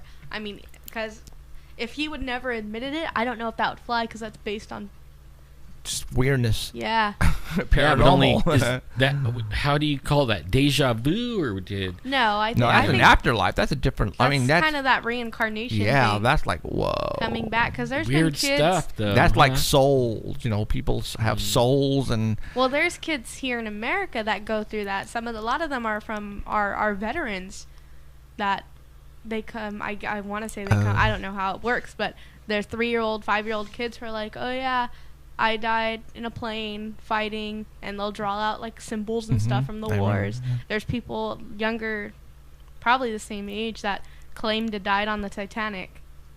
So And I wonder if if they weren't didn't get if there is some kind of maybe a little bit of reincarnation because you didn't elevate your it could vibration, or your thoughts that's a little smart, but it could be because you didn't live out your full life. You live it out. I don't know. I'm just shooting darts I see what you're here. saying. I see what you're saying. Yeah. It's an interesting thing to talk about, though. Wow. Well, you know what? It's interesting to research it. We too. are at 90 minutes, actually more past 90 minutes. So we're going to take a little break, you guys out there, so that way we can go and take care of Get business. food. And maybe some munchies and some smoke. drink and take a break. So we're going to be gone for about 7-8 minutes, and I'm going to leave you with Possessed Tranquility, our official house band. And we'll put their album on and take a listen. And we will be back. Buy the album. And buy the album. And we will be back in a bit. Okay, guys? Put a picture up. Now I'm just going to lower the light. But I have to cross the camera.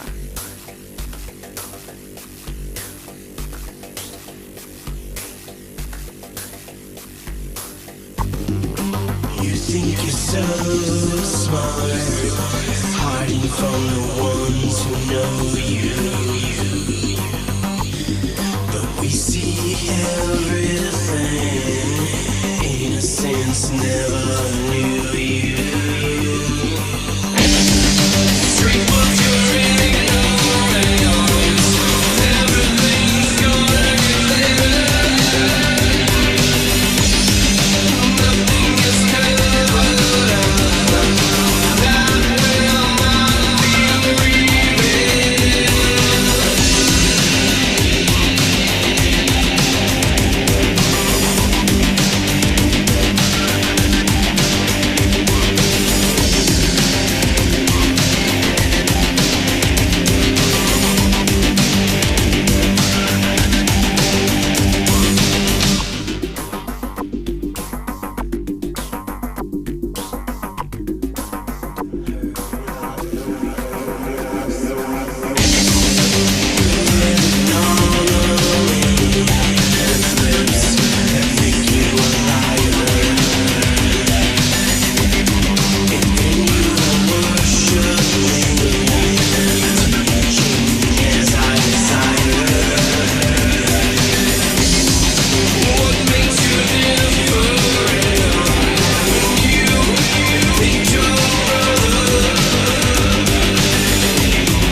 Until now, was tearing on a day.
Man, I didn't know that the music was just overbearing. Sorry, guys.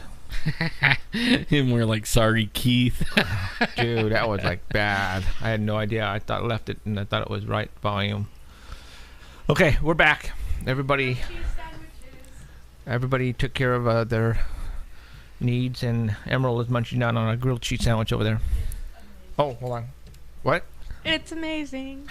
It's a grilled cheese sandwich. Okay. I love grilled cheese. And they're using their Christmas presents, making grilled cheese. The one thing we haven't talked on before we get into, hold on. No, how unfortunately, Jeff, I had a music gig at my house tonight. It's so good, you guys.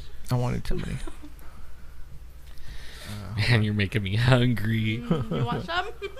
No, Throw a piece. Open your mouth. No. I get to eat later after the show. I got a date. Aww. Okay. All right. We had another plane crash. Or Was it a crash? Or was it I should take that. Let me rephrase that. Another plane has gone missing. Yep. Okay. That's 3 within a year and a half.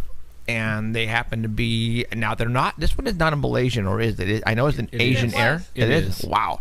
All right. What's going on? Any theories? This one might be a storm. A storm? Okay. Because the last thing the guy said was he was asking for permission to go up in altitude to get out of a storm. He wanted to go above it. So I mean, that one could have really been a storm. Or the convergence is occurring. There's a portal opening in that area, and that plane went through that portal, just like the other two. Where's my water bottle? I mean, and happened to be in that. Every time she says that, What? I'm Were going you to gonna duck. were you gonna throw something at me? Water bottle. I was. Why?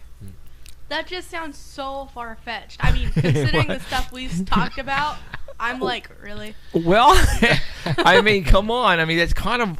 Don't you think? All right. As of 2 years ago, a plane crash of that magnitude doesn't happen very often. No.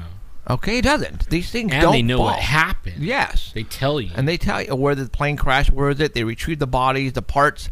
All right, here, a third plane now has gone missing. That's it. Where are the 162 people from this plane now? Are they going to be able to find parts in the ocean like they should have been on the other two if they did crash in the ocean? All right. Body parts and cushions and luggage would be, at this time, a year and a half already, should have been washing on shores. Yeah, I guess. Okay? You just don't disappear. Poof. Well, it's like that one guy, I don't know what show I was watching, and I think he's been on 3 shows now, where he was in a little Cessna in the Bermuda Triangle, and he went into some kind of vortex, and he flew a 3-hour flight in 30 minutes. But he came out of it and everything. But he said it was kind of like electricity all over and a green glow around the airplane. I mean, this is X-File stuff, guys. I mean, what if it was, remember our guest, was it, how many weeks ago, we had that one guest and they were flying and Oh, yeah. The and UFO came up to the side. Yeah, and they, all of a sudden, they're in the plane and they're flying along and they're like, wow, look at all these UFOs all around the plane. And then the next thing you know, they're waking up. The plane's in the hangar. Everybody's waking up. Nobody talks about it. It's like, what? What if they just kept that one? Because he said the ship was big enough take a plane Yeah. that big. Yeah, you're talking huge. So, I mean, for a plane to disappear, you guys, and not find any parts of it is paranormal. It is kind of weird. It's paranormal. That should not happen. You should be able to find something, and they're not finding anything. It disappeared. These planes disappeared. With today's technology, they can find it. Exactly. I mean, actually, if that went down, the black box should be sending off a signal, automatic, without anybody doing anything. At first, they thought it was a terrorist, and then the terrorist got into the cockpit and was able to turn it off and all this. I'm going, no, that ain't gonna happen. And then on top of that, I believe the first plane, and I don't know how true this is, but they were getting pings off of cell phones that people had. Right. People now have cell phones. They could, if they're going to crash,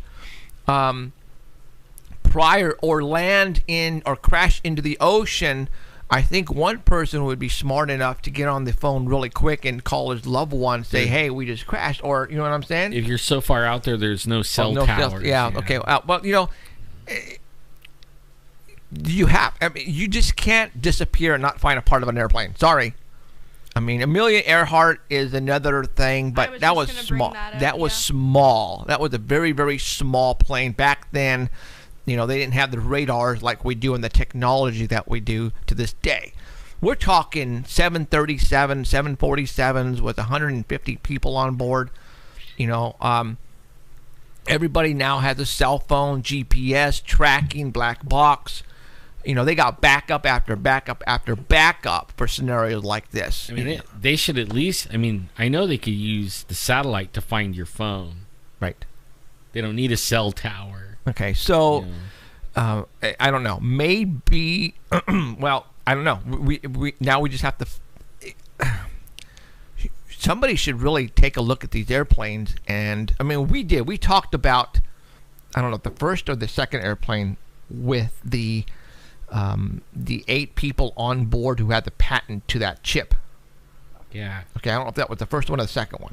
Yeah, somebody said something about that on this one. Like, is it another Rothschild? Is there somebody very famous on this particular airplane? Well, the passenger list will come out here within the next couple of days, and then once that comes out, people will do their homework.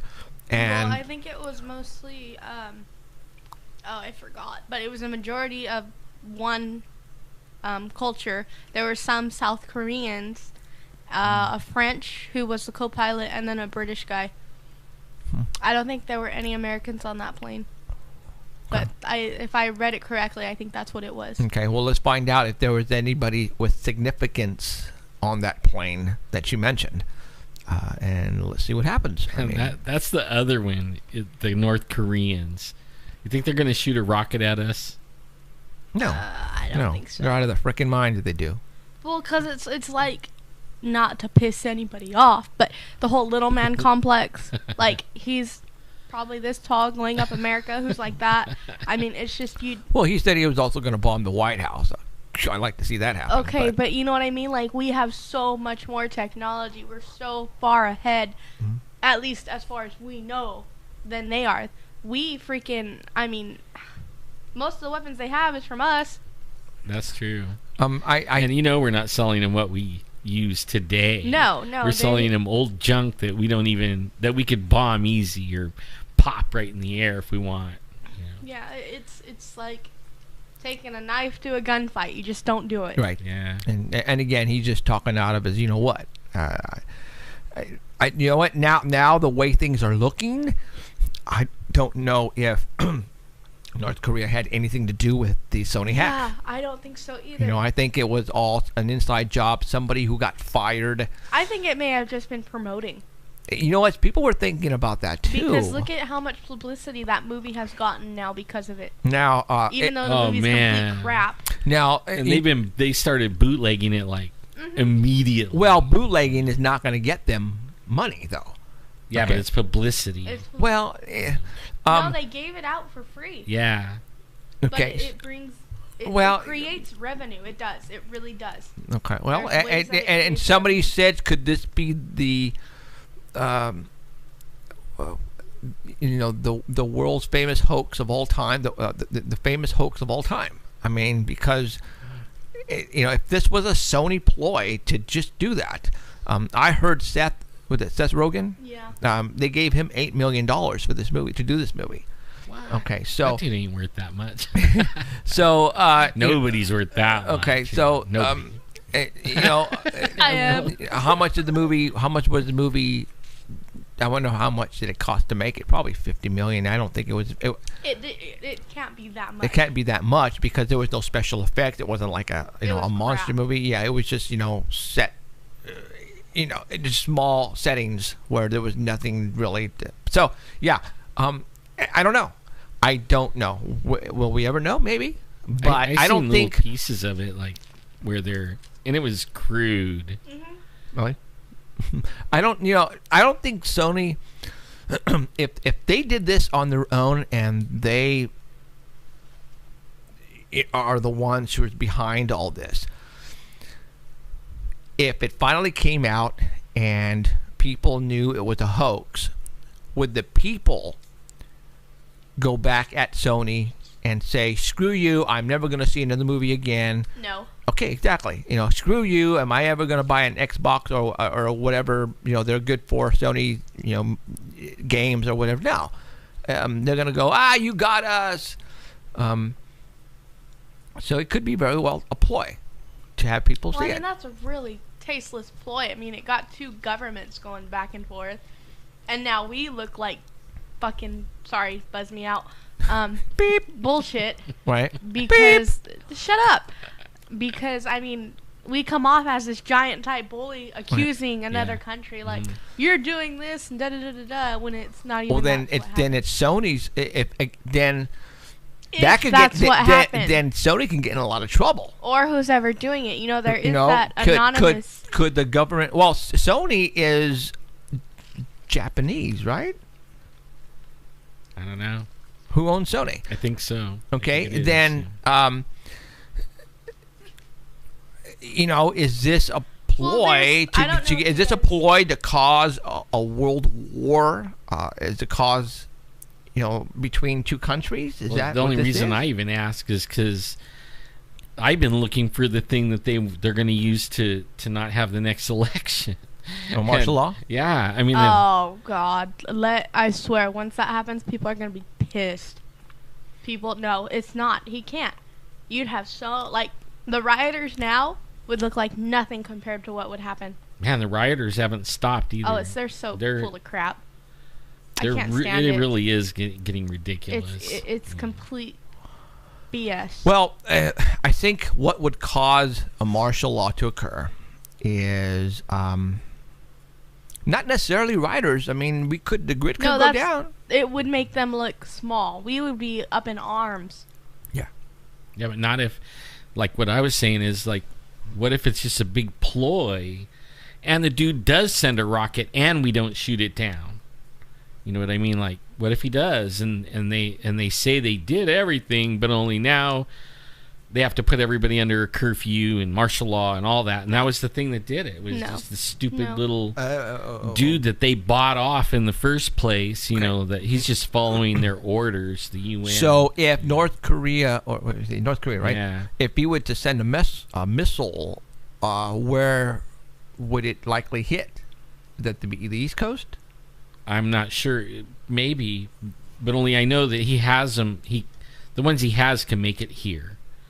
If we don't shoot it out, which we could. I'm thinking we could shoot it out. Man, they can because Israel has their Iron Curtain, and those guys have been lobbing missiles at them daily, and hardly any of them hit in Israel because they've been shooting them out of the sky. If it didn't get shot down, that would be on our government for not doing its job. Yeah, but only they've been like arming our cops and. I mean, like militarizing everything. They're getting ready for something. Oh, something, yeah. I'm just looking for what is it? Did they get the race? Is it going to be like a combination of things, like the race thing, or is it going to be? Well, the media. I mean, if we want to go into race, I honestly don't care what color you are. Me I don't. either. But the whole race thing, they're feeding that fire. Yeah, media, they are. They show you what you want to see. And that goes for any media outlet. Mm-hmm. I mean, we've talked about Fox News on here, and I mean, that's 86% propaganda and lies and stuff like that. So they're going to feed you what they want you to think or how they want you It's to feel. kind of funny that, like, you can watch the white news or whatever, where it feeds you the stuff to get you mad at the blacks, or you can watch the other news where they're feeding you the stuff to where you be mad at the whites. It's just ridiculous. And if people actually took the time and quit being primed by this news channel, it would be so much easier just to sit down and talk to people. Yeah. And I mean, I've said it before and I'll say it again on Facebook and stuff like that. The way things are going and how ignorant people, and I'm not talking about one side or the other. I'm talking about both sides. It's so hard to stay biased in it because you get shit from both sides. Yeah. Edit me out again. Sorry, I'm cussing. This is a really heated topic for me, but because I'm a crim student. So, I mean, I'm getting thrown in a group that I don't like being thrown in, and the ones of us that are being thrown in that group, we retaliate by throwing them in a group, and that's not how it should be. Like I said, it's so hard to stay unbiased right now just because of things, the 2 officers that were shot as livid. So right now, it's just like, you know what, if that's the way, they're going about it the whole wrong way. And it may be because I wasn't born that way. I didn't have that trouble growing up or any type of struggle that they're going through, or whether or not they are or not. But this is how I see it. Mind you, I am open-minded, but at the same time, the way they're retaliating about it, I'm done. I'm like, you know what? I will side with law enforcement, and maybe that's just my criminology speaking, or from what I've seen from people. Well, I'm at the point, like, when I was growing up, in one of the guys in my neighborhood, my very, very best friend, we started a business together. He was a black guy, and I mean, we did everything together for years. And then his dad got sick and he had to move to L.A. and run his dad's carpet business. And I haven't seen him, but we did everything. Like when we went on his mom's house for Thanksgiving and stuff like that, everybody that would freak whenever I walked in the door, they're like, "What are you doing, here you comes white boy? Who invited him?" White right? boy. Yeah, but only at the same time, whenever he came in with me in places, everybody was like, "Ooh," you know. Well, and that's the thing. Like, we've been primed for centuries. Like, the whole, I mean, it's been in our history. But I also grew up with cops.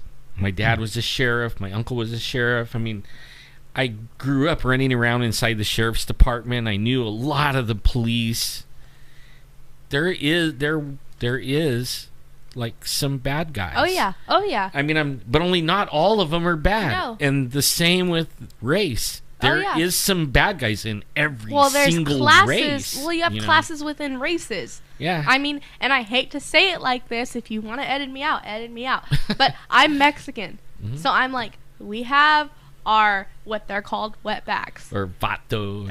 And they're like that with every race. It's not just one or the other, and it's like that in the officers too. Over here we call them trailer trash. I mean, you know what I mean? So I mean, people sit there and they'll throw you in a category before they even look at you, and it's just by the color of your skin.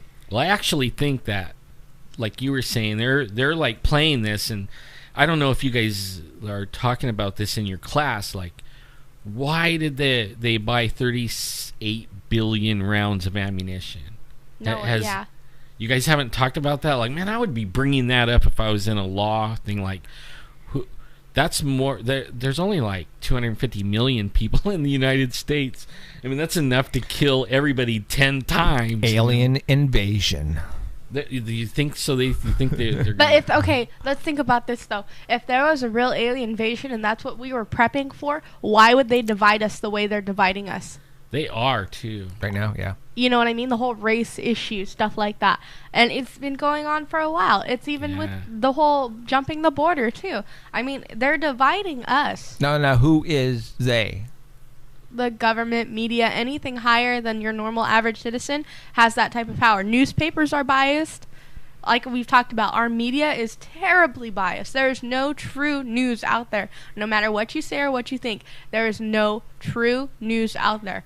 It's all biased. Yeah, you have to really dig on the internet, and then you have to read like everybody's Everything. different stuff. You got to form your own opinion, guys, and you got to get out there and start digging. It's not just the news. There are several satire websites. Oh, man. Okay, and people, you guys need to stop putting those on your wall or liking it, because they're making fools out of you.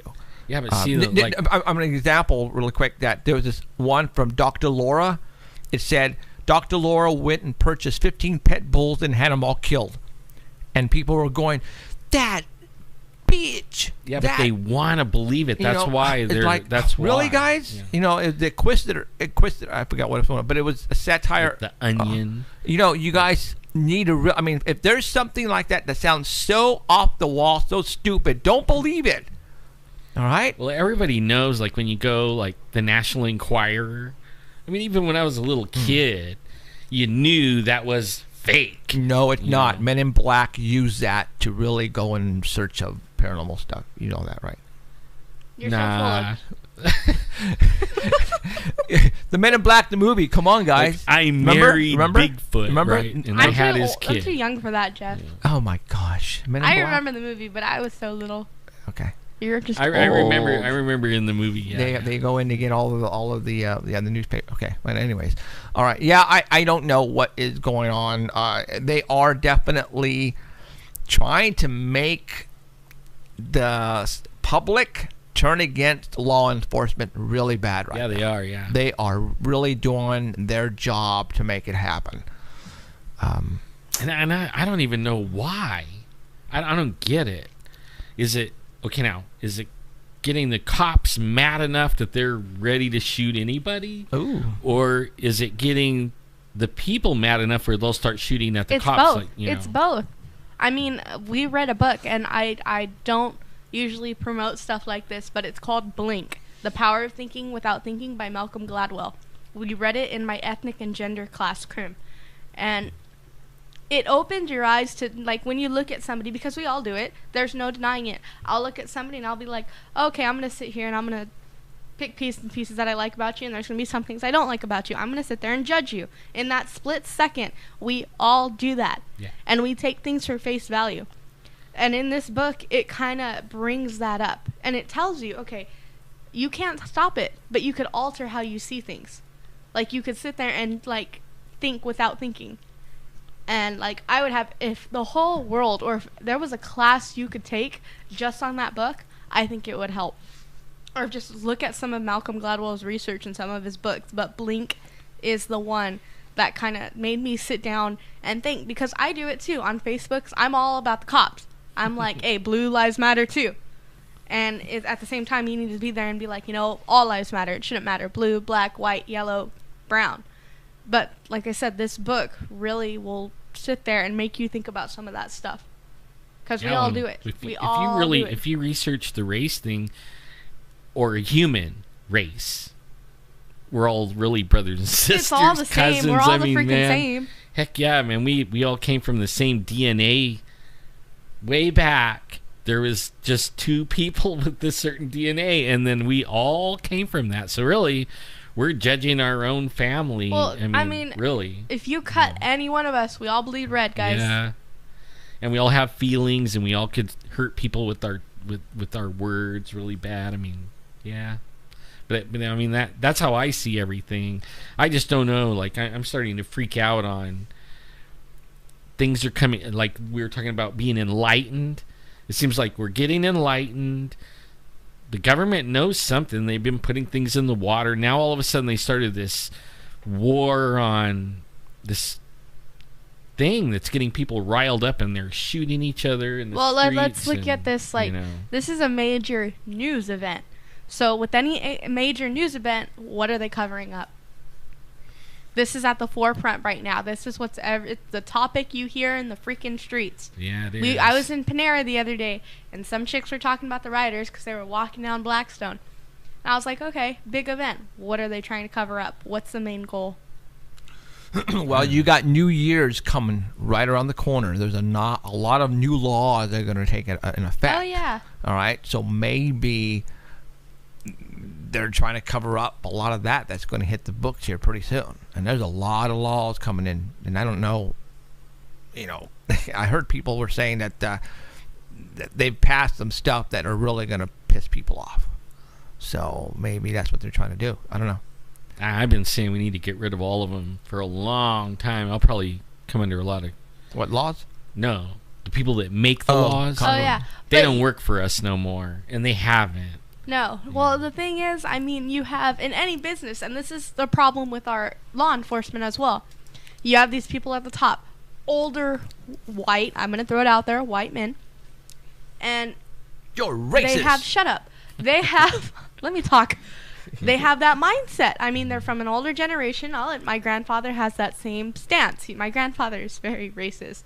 And so when they go to hire somebody to fill in that spot, it's going to be of that same mindset that they are. That's how business works. You want to pass on your business who has the same type of mindset that you do. So as we go through, that's all it is. It's from the next person to the next person, and they all have the same mindset about things, whether it be race, class, anything like that. So it's going to come through. It's going to rain down to your normal sheriff's deputies and your police officers who are out in that street. And they're going to be hired over somebody who has a different mindset. I mean, it's like that saying with lawyers. Like, all lawyers go in there to change the system. They just become a part of it. Yeah. So it's just like law enforcement. That's true. So we need to start from the top. We need to start with all of our bigwigs and get them out and start fresh. Getting to the paranormal end of it, I don't think we have much time. I think something's coming to a head, and this is like all this stuff is pointing to some kind of intervention or I think something's enlightenment, or I'll run for president. Vote for emerald shirts to everybody. I have a feeling there's not going to be no presidential race. I mean, when you start really reading, there's like what the main. It goes back to the reptilian thing again. These dudes are calling the shots on the earth and controlling the governments and the corporations and everything. And this is all going to be revealed or something. And nobody's going to like it when they find out that we weren't really free. Oh, we haven't been voting forever. I mean, we weren't really free from the very beginning. We weren't. And we never were. It was just like we thought we were, and now it's just they're just going to crack down and they're going to make it so how they want it, and there's not going to be nothing you can do about it. Yeah, but like I was saying earlier, the whole martial law thing, they're going to get so much stuff for that. Yeah, I think about that. Basiago being the president, Well, it just depends, because if you keep giving people free stuff where they don't have to work, they may get away with it, but I think the majority of people would be so pissed off. Well, there's a majority of the people. I don't want to say majority. Here we go. If martial law were to go in effect, and let's say the economy took a dump, then a lot of people would be out of food. We got a caller. Is that Charles? Man, they might be out of food, but if we all go, you know what? I'm so connected to the pharmaceutical thing, I just will die. Unfortunately, because you need the medications to stay alive, right? Yeah. Oh yeah, let's go do that. Let me let Jeff know. He has some tips on fluoride. Tips on fluoride? To get it out of your body and stuff like that. Do you want to go into that? Drink chlorine. No, I'm not. Ooh. You know what? I don't know. I just stopped using it. Just fluoride toothpaste. No, he has tips. Oh, he has tips. Yeah. Oh, okay. Put Okay, on. hold on. Yeah. We're going to put you on. Oh, yeah. Yeah, so I was going to say drink chlorine. Charles. Hello, how are y'all doing Good. today? Charles. Y'all have a great Christmas. Absolutely. So, Good. so what are your tips on getting the fluoride out of your system? Well, I found out a few years ago mine was off the wall. My levels were, and how did you wait? How did you figure out your levels? Well, there's a guy at the University of Georgia that in the School of Dentistry that is doing studies on it, and I sent fingernail clippings, and I sent 3 different times, And in just a short time, I got my level down. By tenfold. But the biggest thing was I stopped drinking tea. Tea is probably the biggest source that people have. There's a huge amount. One tea bag has more than a gallon of city water. Okay, tea. You mean the bottled tea already, or bags of tea? Bags of tea, bottled tea, any tea, and then you're using city water to make it. You've got the fluoride that's in the water, and then the tea plant absorbs fluoride. There's fluoride in the soil, and certain things incorporate it a lot more easily than others. Plus, there's a lot of pollution in India, and they have in Sierra Leone where a lot of it's grown. And if they do any irrigation, a lot of times they irrigate with city water, which is, guess what, fluorinated. Well, one of the things to do is you want to be slightly acidic. You do not, if you eat a low protein diet. In India, there are a lot of people that have what's called fluoridosis, which is when it's accumulated in your skeleton, and they'll be deformed and have gnarled up bodies and things like that. They'll have kyphosis and other representations. Well, they eat a very high carbohydrate diet that very little animal food, and that's what causes it. The other thing that helps a whole lot is trying to limit your halides in your diet. Fluoride is a halide, and so is chlorine. If you're going to drink on your water, you're going to get it if you get bottled water or whatever. The only that doesn't have it is distilled. Or you can get a real complex filter system. There's a place in Georgia, Pure Earth Water. They have some filters that are really great that get that out. But if you get the chlorine out, chlorine's a halide too. Every halide that stacks on each other makes them go in. Well, if you don't have chlorine in your water, filter it, get the chlorine out. That helps a lot. And then be sure you have your salt that is iodized. Iodine is a halide, but we need it for our thyroid to function. The thyroid is one of the primary things that you kill with fluoride. My thyroid completely stopped, and that was when this happened. It just, I was just saying, God, I want to know the answer. So I said, well, I think it's thyroid. It's got to be fluoride because of the tea. I Googled tea immediately and found out the levels of fluoride that were in tea, and I was drinking a whole lot of tea, so I quit. I went cold turkey, and by all rights, I should have had the headache from hell, but I didn't. And it was just, that was the action I was supposed to take, so it went away. And I started getting better. Well, we did a baseline fingernail test, and then we did them 2 other times, and I got mine down to below there's kind of a baseline of people he has checked, and I was even below the baseline, and I was still using fluoride toothpaste and a few other things. But if you have your iodine in your body, your thyroid's working, and then the other thing is getting adequate magnesium. Magnesium and salt in your body. Salt helps keep your calcium ions suspended. And if they're suspended, they don't start settling out in different organs and different cellular tissue. And salt helps that happen.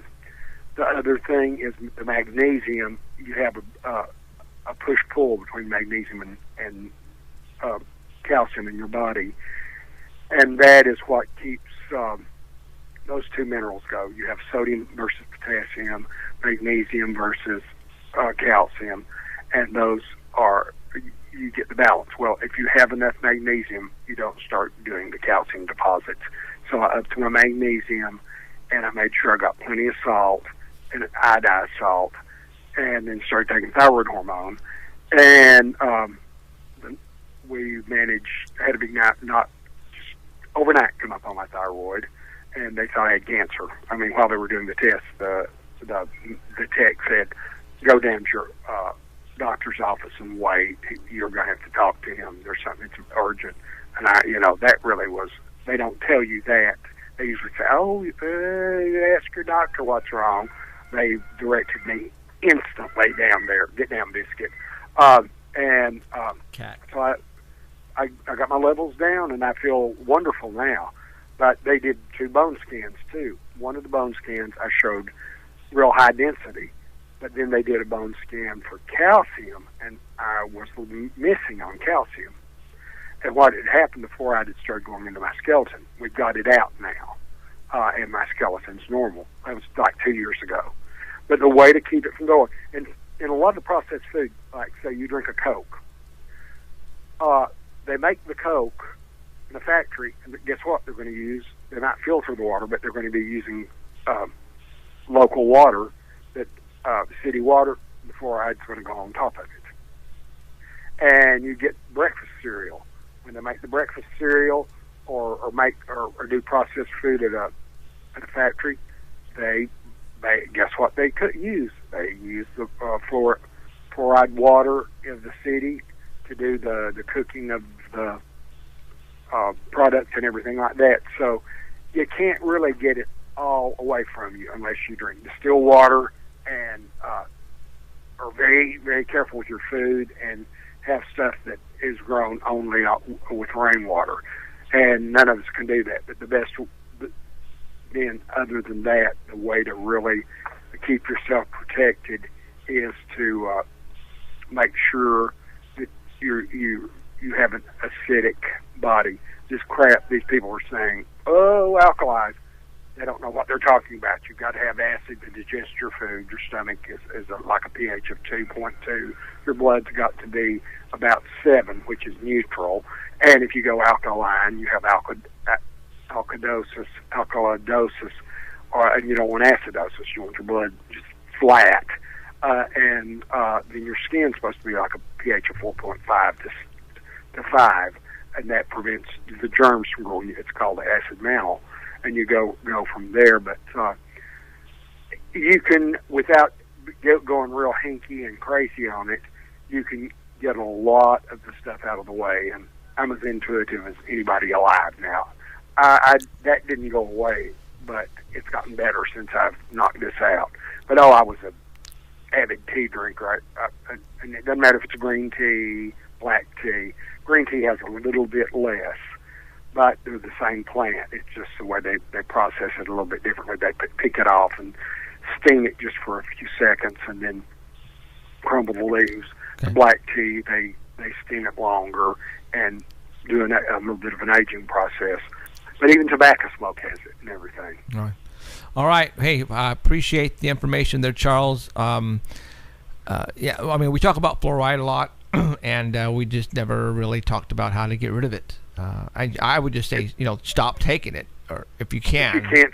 You can't. I know you can't. It's in. But go through the foods, right, and you'll be shocked. The fluoride levels in the foods, but if you are not getting sufficient protein and a few other things, you'll incorporate it into your body a lot faster. And if you have sufficient calcium and vitamin D and the other things, they will tend to go in because that's what the body's designed to take. Calcium and magnesium and those things, bam, they'll go right where they should. They'll get in front of the line. They'll push their way through. So it's basically having the good to get rid of the bad. Right. Yeah, have all the other minerals. That's the way it is in everything. Right. Yes. Okay. All right, Charles. Thank you very much for the info. Appreciate it. See ya. Have a good and have a great new year ahead. You too. Thank you. Bye-bye. Bye. When he was mentioning tea, what business that we've talked about on this show that serves liquids to everybody that your mom is a freak over? Starbucks. Oh, that's right. Okay. What Yeah. do they serve a lot of tea in Starbucks? Yeah, they Oh. have a section for teas. Okay. They're really good though. Okay.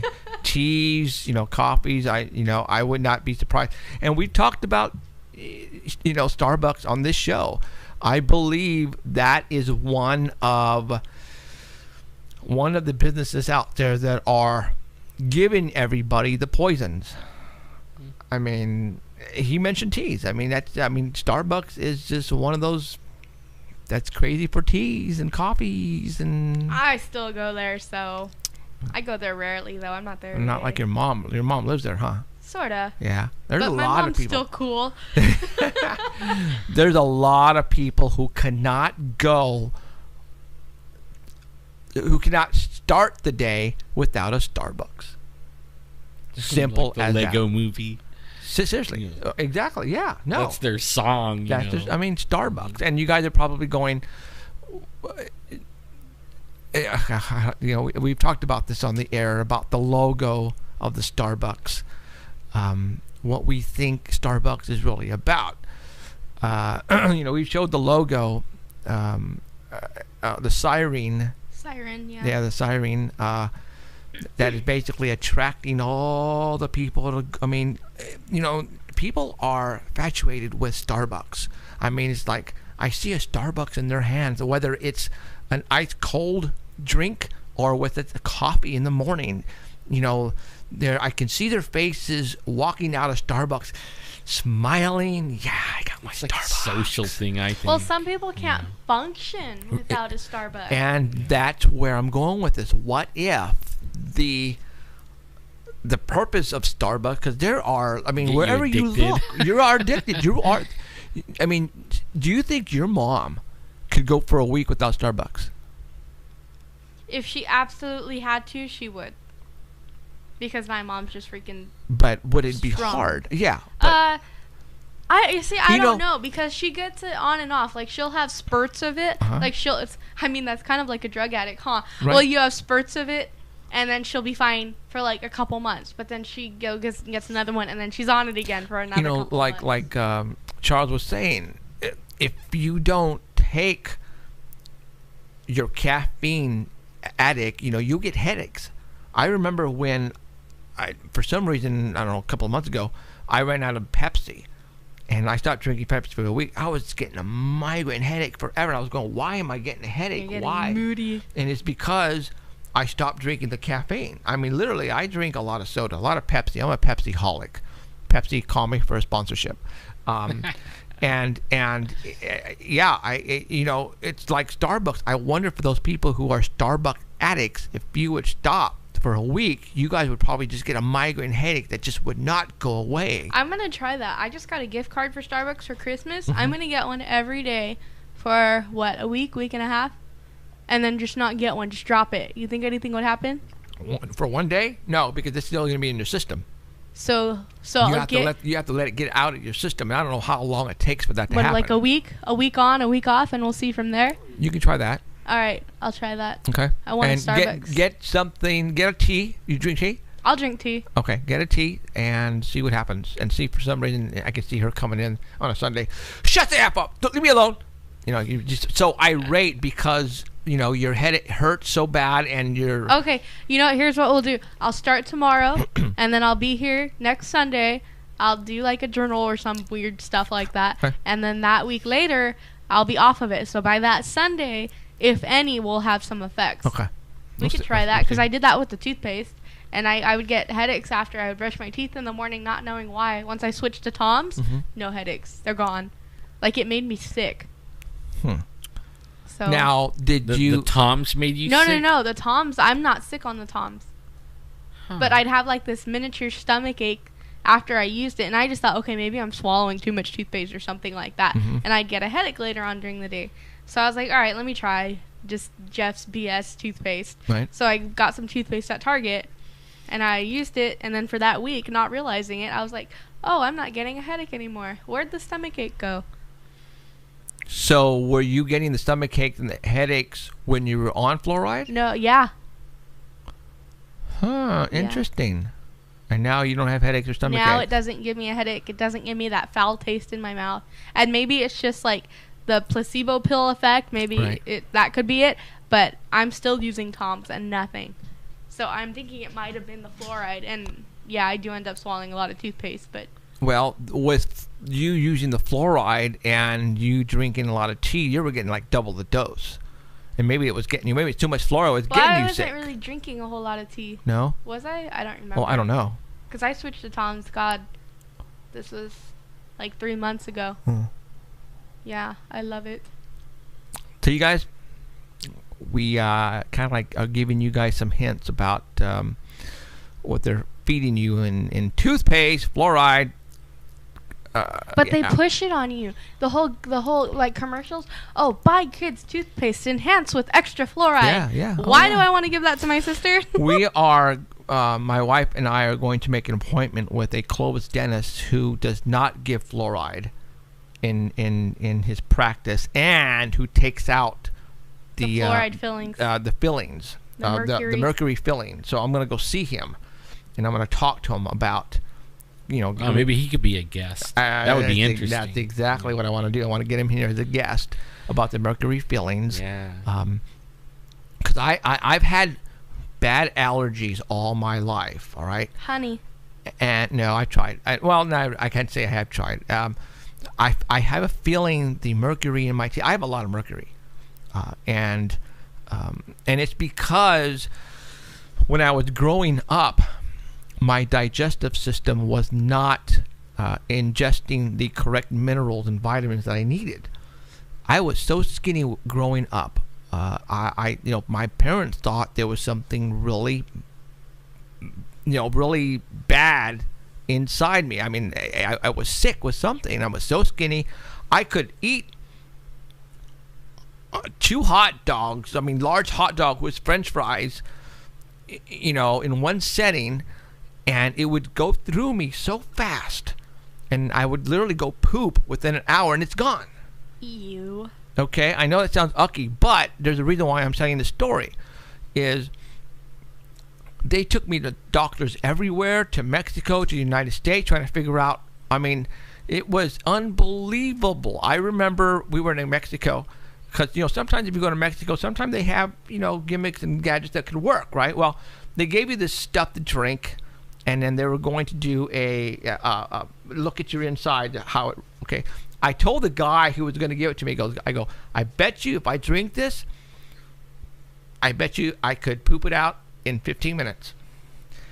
And so I drank it. It was And what I did is I started walking really fast, literally almost jogging back and forth down the aisle and where we were at the clinic. And I did that really fast. And they put me in, and they sat me down in the whatever they were looking, the X-ray or whatever, and it went through my system already because of the exercising I was doing. And they were going like the Flash. They were going, whoa, because we've never seen anybody. Because you literally have miles of intestines, right? That's how fast and it was not breaking down. When I would eat foods, it would not break down the appropriate vitamins and minerals you needed to, and that's the reason why I had a lot of cavities. And I didn't have the right vitamins and minerals in my system to prevent the cavities, and among other things, I couldn't gain weight until one day we went to a doctor, and he gave me these pills called pancreas pills. Pancreas. So I started taking those before I ate every meal. Boom, I gained weight like that. What it was is my pancreas was not digesting, was not sending out or not digesting the food correctly. It secretions, it gives you a secretion and it breaks down the foods. My pancreas was not doing it. And that's all it was. So he gave me these pills that gave me the breakdown that needed to break down the foods, and I started gaining weight so fast. It was incredible. And the reason why I'm saying it is because there's probably a lot of people out there who have kids or who have young adults or even adults who are so skinny, and if you guys have tried everything to make this guy gain weight, go and purchase. Actually, it's over the counter. They're actually vitamins. That's all they are. And it's pancreas. Just punch in pancreas vitamins supplements, and that's all you need to get. They're cheap. They're like $12 for a bottle. Do they have any side effects though? No. Yeah, you gain weight. You well, gain weight. I'm thinking of my great grandfather. Well, he has a thyroid issue though. It's not his digestion. No, but he's skinny. Is he? It allows your food to digest the appropriate way and to break down the vitamins and minerals that you need. That's what my problem was growing up, and I know there's probably got to be a lot of people out there who have the same problem as I did, and have it to this day maybe. And you tried everything. Take these. These will not. You don't have to go see a doctor. There's a guy at work who is like probably in his late 30s, early 40s. We were just talking, and I told him, I go because he was really skinny, right? He's a black guy, really skinny, and he's holding up his pants, and I don't know how we came across talking about this, but he says, dude, he goes, I can eat and eat and eat, and I don't gain weight, and even my wife hates it. And I told him about these pills, so he finally went and got them. I don't know if he got them yet or not, but I suggest for those people, even if you have kids. I remember when I was in LA, Los Angeles, working for a company installing intercom systems in schools, I just remember seeing a child inside the nurse's office. You know how when kids are on medication, they come into the nurse's office to get the medication, and the nurse gives it to them, and then they go back in. She opened up a bottle, and it had the pancreas, the same one that I was taking. I was tripping out because, here's a second grader who was really skinny, taking exactly what I was taking, and it's like it took me probably 20 years to figure out what I needed to finally. So there you go. If you know somebody who is in dire need to gain weight, who eats food and it goes through them like butter, this is what you need to get, and I guarantee you it will work. All right. So there you go.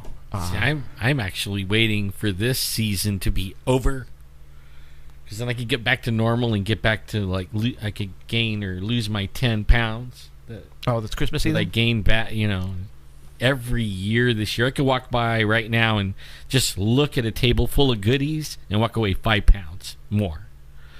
I mean, it's ridiculous. Oh, I know. I got to hit the gym much harder this week. Oh, shit, we only have 20 minutes left. I know. That went by fast. Usually I get bored with you guys about halfway.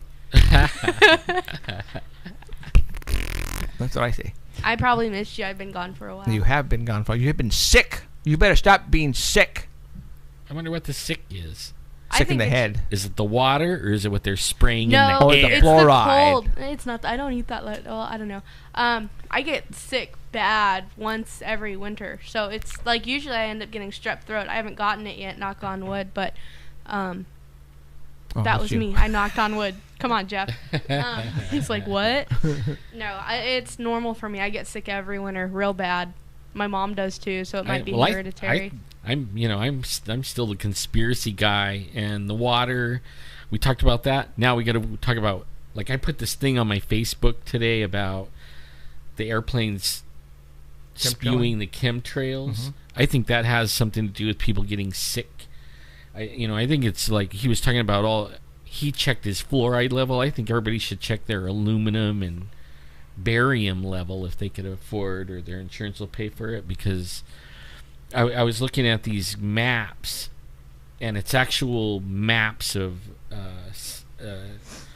satellites that look over the, look over everything, and you could actually see where, if it was a contrail, a real contrail, that it would go like the plane was going from New York to, L.A. It should have, when it reached a certain altitude and a certain humidity level and temperature level, it should have a contrail all the way. Mm-hmm. But it was only over the cities. It was like every city had this grid patchwork over it, and it was like, what? I mean, that, if everybody's seen that, all the people saying that the chemtrails aren't real, they would be saying, oh my God, they're real. And it was not just over America. It was over Italy and France and I don't know. all over the place, I'm still man. on the table about the the chemtrails and stuff like that. Like, I don't know. Well, because I know the whole the crop dusting, like the pesticide stuff and stuff like that. That we learned about that in egg. So I know of those chemicals, but I don't know. Like, I haven't seen a whole lot, and maybe it's because they're trying to hide it. About they're not hiding it. Chemtrails. Like, I don't know. Like, okay, what the hell would they be spraying over cities? They're just trying to do weather modification. They're trying to cool the sun, and like if you go back and research it, you find out they've been talking about it since the 80s. The sun is getting too hot. There's global warming, and they're trying to like stop global warming. And actually, there's some research and studies that came out and said they did already stop it. It is they've stabilized the environment by doing that. But what else are they doing? I don't trust them. You could tell, huh? Like, yeah, I don't know. I don't trust them. I mean, we were talking about the fluoride, and then all the billions of rounds they bought, and all the way they were using the media against everybody. And sneaky. It's kind of. I mean, I just don't like none of it. I actually think it's us against them, and maybe I shouldn't say much more than that. Huh. I get myself in trouble. Put a target on your tonight back. at 2:00 in the morning. Alan Thomas. Yeah, everybody in your house has got their head on the ground with a gun pointed at it. I think We've been having a caller from LA. Huh? I call back. Somebody called in? Yeah. Yeah. Okay, I'll call them back. They've called a few times. Oh, really? From LA, huh? Just go ahead and just accept it next time if somebody calls in. Call them back. All right. But yeah, I guess we're just not a paranormal show. We're a doctor show. So okay, let me go ahead. What were you going to talk about? Silence her on the microphone. I silenced you. Oh, Bigfoot. Okay. Yay, Bigfoot. Somebody was saying something about North Fork. Los Angeles, you're on the air. Hey, how's it going? Good. Who are we talking to? Hey, hey, first of all, what's both of your names? I kind of slips me every time I try to listen. Well, you got Jeffrey and Ellen. Jeffrey and Ellen? Right. And then the other girl is... Emerald. Emerald. Okay. Hey, nice to hear you guys. I just listen every now and then. I jump on Sunday and I listen. I didn't realize you were taking calls because the phone said you weren't taking calls right now. So, but anyway, as far as Bigfoot goes, I really think everybody's missing the boat on Bigfoot. I think it's really obvious. They're interdimensional. But I think they're actually in tow with extraterrestrials. That is to say that I think extraterrestrials are using them kind of like workers, kind of like you'd see utility workers when you're driving down the street. And they use Bigfoots to do, tasks. And, when people come around, they're obviously got extraterrestrials on their side so they can basically beam them up at any which point they run into an issue. And when people say they see them feeding and stuff like that, I think they're actually just collecting,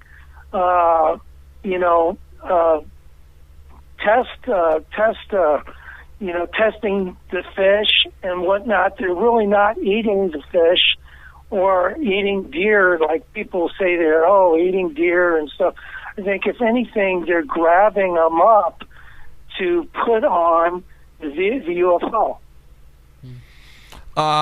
Well, we have had reports, and I mean, we see this all the time, where Bigfoots have the deer over the shoulder and walking off with them, and people are reports, though. They're reports. Yeah, reports, and people are witnessing people being abducted by Bigfoots too. But we've always thought that they're using them for consumption and they're cannibalistic and they're eating them.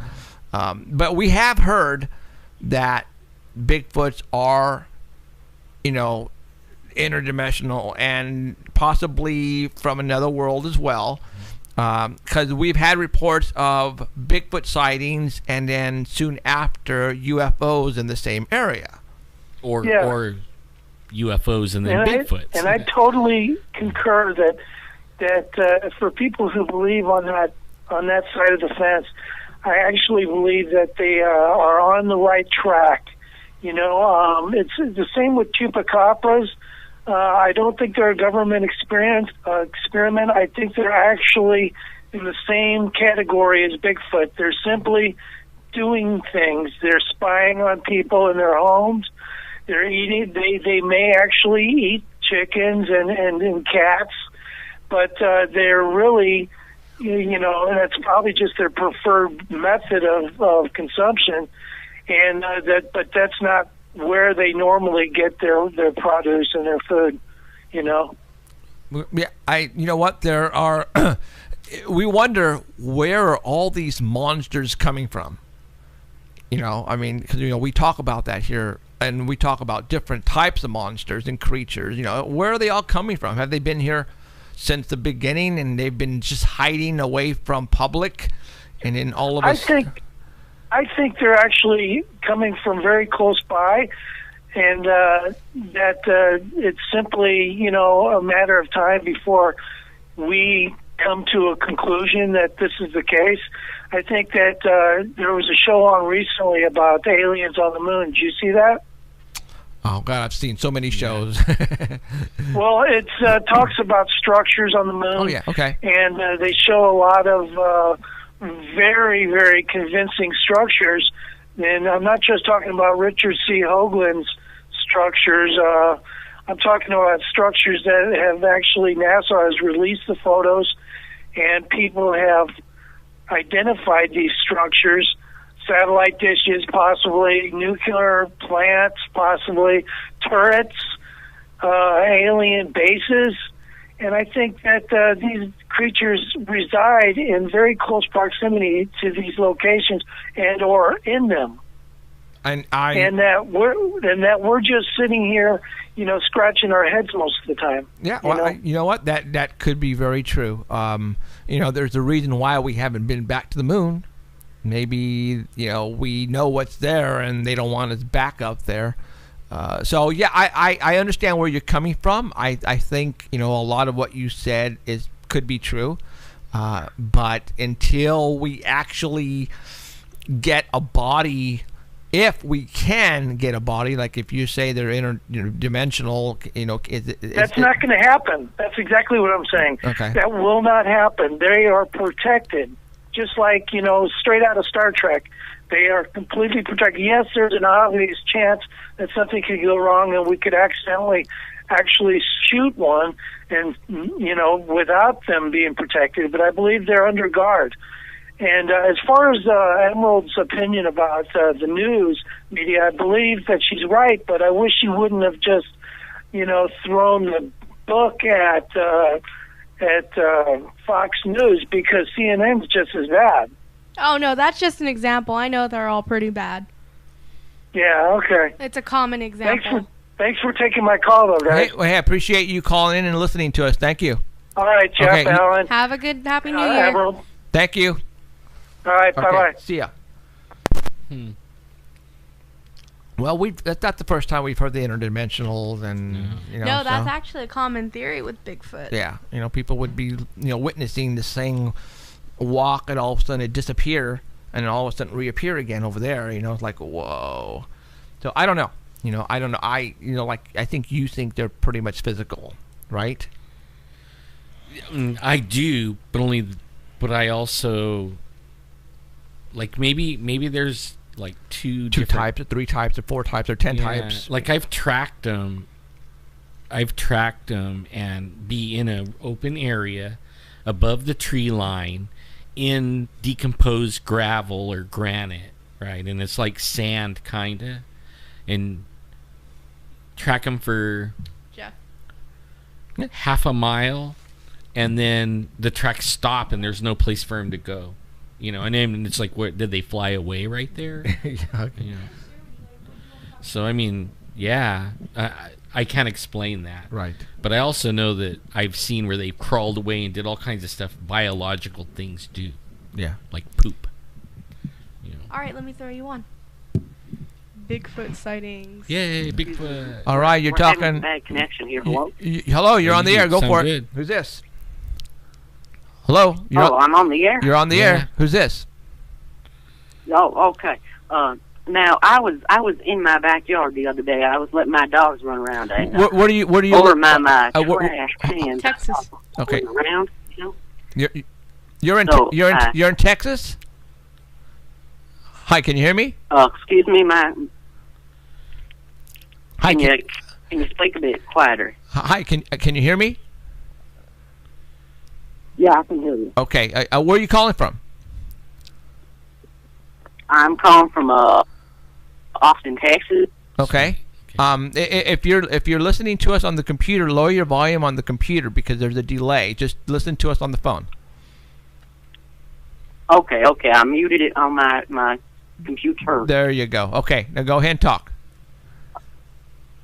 Okay, so I was running around in my backyard, letting my dogs run around. I noticed some movement by the trash can. I look up, I see like an 8-foot tall figure, looks very hairy.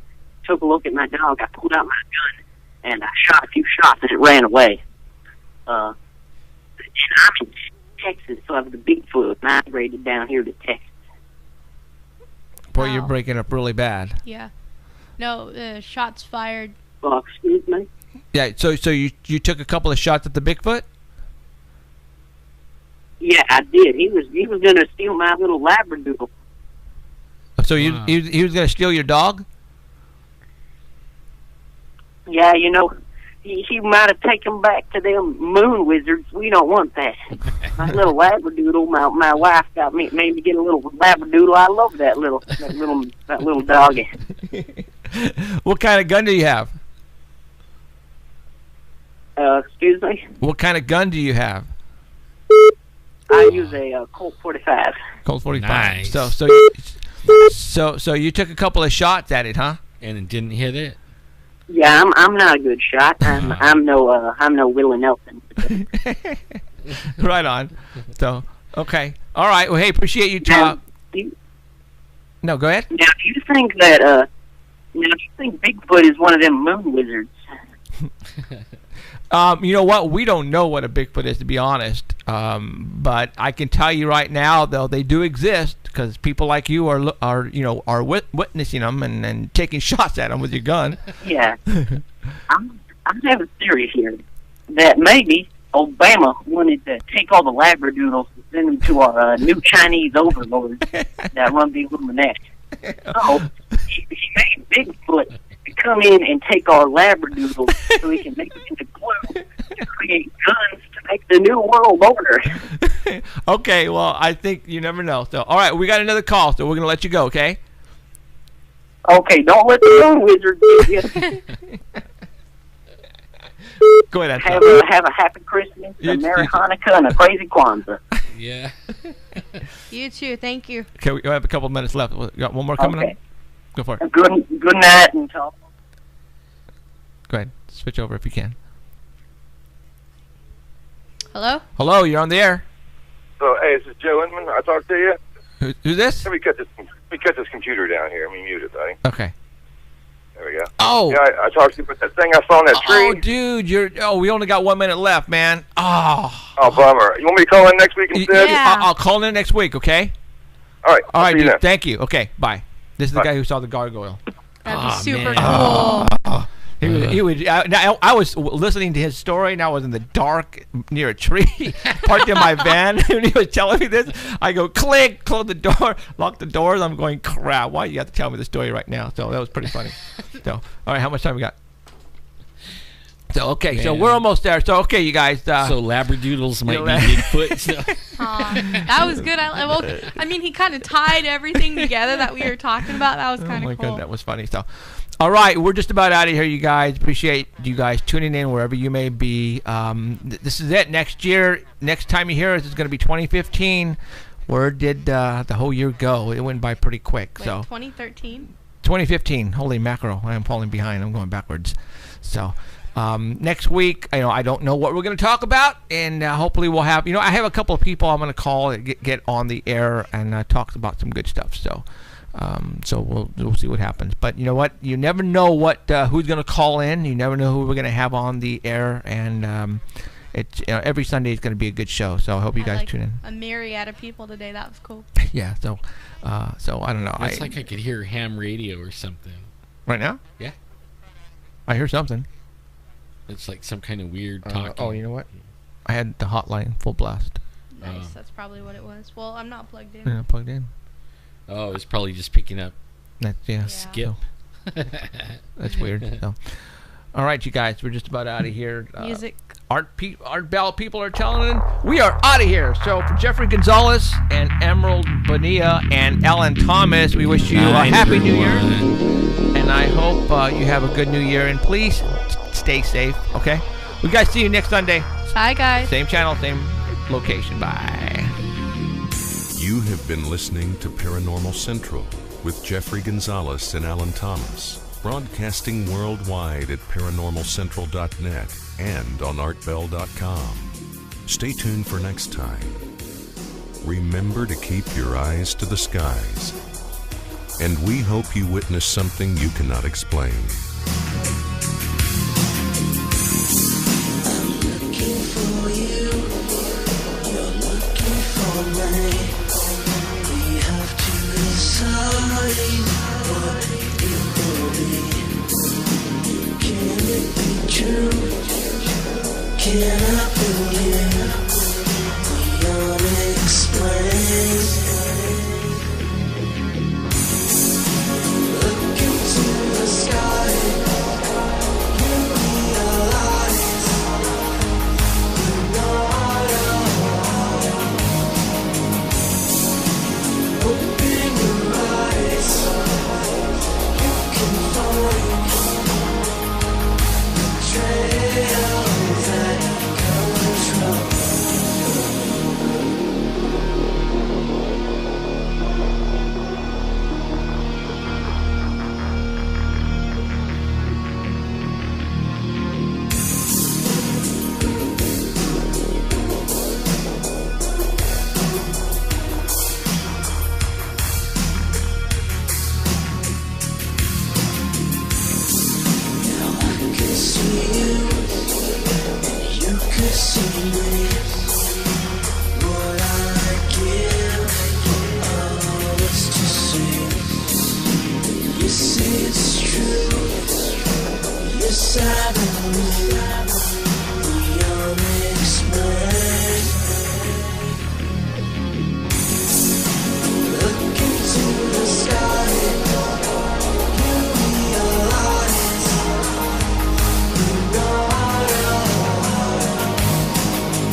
Right. You know how that goes. Yeah, but he might be listening, so call Danny. Give us a call. Call back. He's old. He probably forgot to charge his phone. Man, I am guilty of that. I have people like sending me text messages like "Where are you?" and stuff like that, and I'll find my phone in my wife's purse, 3 days dead, and then play, and all of a sudden it just goes alive as soon as there's a little bit of battery juice. Yeah. Like, I think his phone died. Well, usually, I thought we were calling him on his landline. Yeah. I always thought we were calling him on. Maybe. It still could die. Can it? Yeah. Yeah. Not 'cause unless we have little wireless phones, three of them, and they're all dead all the time. All right. Well, let's hope. There he is. Plug him in. What happened? Daddy, what happened? Yeah. What happened? I don't know. What do you mean you don't know? I don't know. I was talking, and then all of a sudden I got a dial tone. Wow. What a trip. We're being hassled by the man. Come on. Really, guys? We're only talking about Bigfoot. Come on. That's just crazy. Okay, continue on with your story. That's. All right. I don't know if you heard this, but the fourth witness says that it was on Christmas Eve, and he was traveling with his family, traveling west on that same road, and they saw a large black Bigfoot walking through a patch of woods, and it was on a foggy afternoon. It wasn't even night. So, 4 witnesses all saying they saw the same thing within about a month and a half, or it looks like, on a same 4-mile stretch of road in Alabama. See, man, now I might be wrong, but I've been keeping track of Bigfoot sightings for probably about 20 years. And when the internet came along, it got easier. You know what I mean? Yep. Only, have you noticed, like in the last year, this last year, there's probably more reports of Bigfoot than ever before. And I think people are not embarrassed anymore to come out and say it. Maybe that's what it is, but only I I think just because if we look at pop culture now, yeah, like what Bigfoot shows like almost Crazy. all day on. Yep. So I mean, it's just one of those things that's kind of like hip and cool now. Exactly. So it's catching on. I think you're right. I think people are not embarrassed Everybody anymore. wants to see one. Yeah, absolutely. or say they saw one. Yeah. I get that all the time. Like, people will tell me, and then when I say, "Tell me what you saw," they're like, well, it was big. They can't really describe it, so I know they didn't see one. Right. Yeah. Cool deal. Cool. All right. Picture number 3. Yep. Okay. It has this last one has 3 pictures with it, Okay. and this is from Bradford, Pennsylvania, in McKean County. And this is from August of 2014 also. This is a man and woman who took an early evening stroll during the summer, and they have a campsite back near a small pond. So their house is down a long driveway and it's surrounded by woods. So they took down they have nobody around them. So they walked down to their little picnic area, and they arrived around 7:15 at night, and there's no wind around. So they were looking across. They were sitting across from each other at the picnic table, and the wife notices a leaf that's moving really fast, and there's no wind. So she thinks that's kind of weird, and she looks to the right of where the leaf is going back and forth, and she just sees a dark mass between 2 trees. So she tells her husband to slowly turn around and look and see if she sees if he sees what she's looking at, and he sees it too. So they're both looking at the same thing, and as they're looking at it, it notices that they're both watching it, and it slowly backs up and disappears into the brush. So they said it was about 7 feet tall, about 4 feet wide, and it was only about 30 yards away from them. So the sun was directly on it. Wow. And the woman described the face as kind of looking like a gorilla. And they asked the man what it looked like to him, and he said he could not take his eyes off the immense size of the body. Said it was bigger than anything he's ever seen. Said that it was just covered in muscle. And Cool. It was actually their second visual sighting. The first one is the wife was driving home and driving down their long driveway on a rainy night, and she saw a large black figure in the headlights that leapt across their driveway and took off into the woods. God, I envy those people that have Bigfoots in their backyard. Yeah, imagine. You don't even have to go looking. I know. I would move. No way, you're crazy. You're crazy. Well, if I had kids, yes, but if I was 2 adults out there or just myself, I'd be spending money on cameras. I'd be putting cameras everywhere. Put the wife, tie her out in the backyard. Booby traps. Yeah. Tell her, here, sing this song. Oh man, I would. Oh God. Okay. Yeah, they call the BFRO, and that's where this report is from. It's from the BFRO. So they started putting things together after they had these visual sightings of it, and they've said that they've heard nighttime vocalizations, and then they've also heard knocking sounds coming from the woods behind their house. And in November of 2013, they heard a vocalization at 4 a.m., and the husband went out and he found the several tracks. That's the first picture. That's the actual track that he found out there. He says it measures 14.5 to 15 inches long, about 5 inches wide. Man. And then where is this? In August of 2014, while they were laying in bed, after a heavy rain, the husband could hear activity in the yard, and he could hear footfalls, really heavy ones. And every time he could hear the footfall, he could hear the squishing of the water on the grass. Oh my God! And he looked at his dog who was laying on the bed, and the dog was alert, laying there, and all the hair on it was standing up.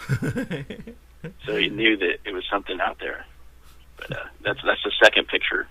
The second and the third picture that are there are the pictures that he went out and took the next morning in the yard. And it was 15 feet from their bedroom. This thing was walking around. Wow. God, that's cool. He said said that there is a bear population out there, but That's if you not look a at the bear. pictures, there's no claws or anything, Nah. and some of them are hard to tell because they're deeply impressed in the grass outside, but in the muddy one, you can't see any claws on there. And bears don't leap across the driveway. No. They don't bang sticks together. They don't do all that stuff. So Actually, bears don't really sink in the ground that far either. I mean, they don't weigh. Like, where is this at again? this is in Pennsylvania. Yeah, like Pennsylvania, their bears aren't that big. And their weight is distributed evenly among the four legs. yeah, the four. 4 feet. Now, Bigfoot has 2, Right. and that's where the weight sinks in. So, Especially when he's only on 1 foot. right. And all 1,500 pounds, like. Yep. And you hear, Now that they're looking out there, they found green trees that aren't dead. They're still alive, and they have them with tree breaks, and they're twisted, and they're finding stick structures out there. I don't want to go. And then rocks started to be thrown at their house, and they found where the rocks were piled up. After being thrown at their house, they could see the rocks that were thrown at their house. I would be moving, man. Dude, packing. that's awesome, man. I would be packing. But they've also noticed, too, that it's pretty much seasonally. It's like at the end of summer, and they think they're coming to get the corn and the apples that are there, the apple crops, because usually in November when the hunting season starts for the deer, they don't have any more activity until the next summer. Wow. Man, They're you're- starting to see a pattern. Yep. You're right, Jeff. Like, climb a couple of telephone poles or something way up there and put Dude. some cameras aiming down. Facing down. Some, It wouldn't even know. No. I mean, Because it's looking down like, I bet it looks around like us. And that's why everybody puts their cameras like waist level or, You know, I was just thinking, you guys, that, one of the episodes for the show, I want to go up and get the cameras. And aren't the gates closed? I Yeah, think we have so, a high yeah. can, Son of a beep. and it's way back there. I know it is. So Yeah, that like and 4 miles. how in the heck are we supposed to do that now with all the camera? Oh God, you Send can't. Ellen. I'll do it. You sure? Yeah, I'll take a bicycle or something. I didn't think about I won't bikes. pedal it. I'll just walk, and just sit on it and walk. Mountain bikes. I never thought about mountain bikes, dude. Going up would kill me, though. I never thought about bikes, and I we can put you on a wagon. And I'll pull you on the wagon. That'd be fun. Huh? That'd be fun. I'll bike out I there. never thought about bikes, you guys. Seriously. It actually might not be. I can't pedal them. That's Well, then this how? leg won't Well, then We how? can get you a dirt bike. Yeah, I had an argument with the forestry over this already. Right. But they said I could do it on the road if I could get it on, stay on the dirt road. They said I could. Get what though? Anything with wheels. But if I go off the road, then they're going to Okay. get me. Okay. So if we buy you like a cheapy 3-wheeler that you can, it's Yeah. okay, because you're handicapped, and Yep, we'll yeah. and you'll get your handicap sticker and you'll put it on that and you will be fine, right? That's right. Sweet. Okay. Yeah, Because I get don't one of even those have bikes to with a buy motor on permits it. or nothing. Just carry my handicap thing. Okay, because I was thinking about that because I'm thinking now February. It looks like they're forcing us this month of January. We can't have any vacation. They're not giving anybody the vacations. So it looks like we're gonna have to start filming in February, which sucks because that's gonna put us back a month on this whole filming stuff. So It'll be all right. yeah, I got some plans anyway. So I got some things I want to do. They have those mountain bikes that have motors on them too, so that run the tires, so you don't have to pedal. Right. Oh, the little chainsaw ones, huh? You won't Yeah. sneak up on them. Yeah. They'll hear you coming. Yeah, unfortunately. So Man, I'm gonna talk to a electric. you need a golf cart. Well, they have these electric ATVs. It look just like a quad, Yeah. or, but only it's electric, and it'll go 25 miles. That's only like That'll work. 4 miles in there, and Yeah. it's quiet. I mean, we could carry a lot of gear on. Then you can know. pull the wagon then. Oh yeah, You yeah. can pull a wagon, couple of wagons. That will have like a train, 2 wagons with all the camera equipment Well, on it has a thing on the front. You could strap no, stuff. we have a lot of stuff. down and one on the back. A lot of stuff. I could even carry somebody, but I probably would go less miles. Right. So, But I'll just carry an extra battery. right. Might have to spend the night out in that cold. Hell no. Yoo-hoo-hoo. So, all right. What else, Danny? That is it. Hey, Todd Standing. What's up with that? Man, he disappeared. Okay, fill us in on what happened to him.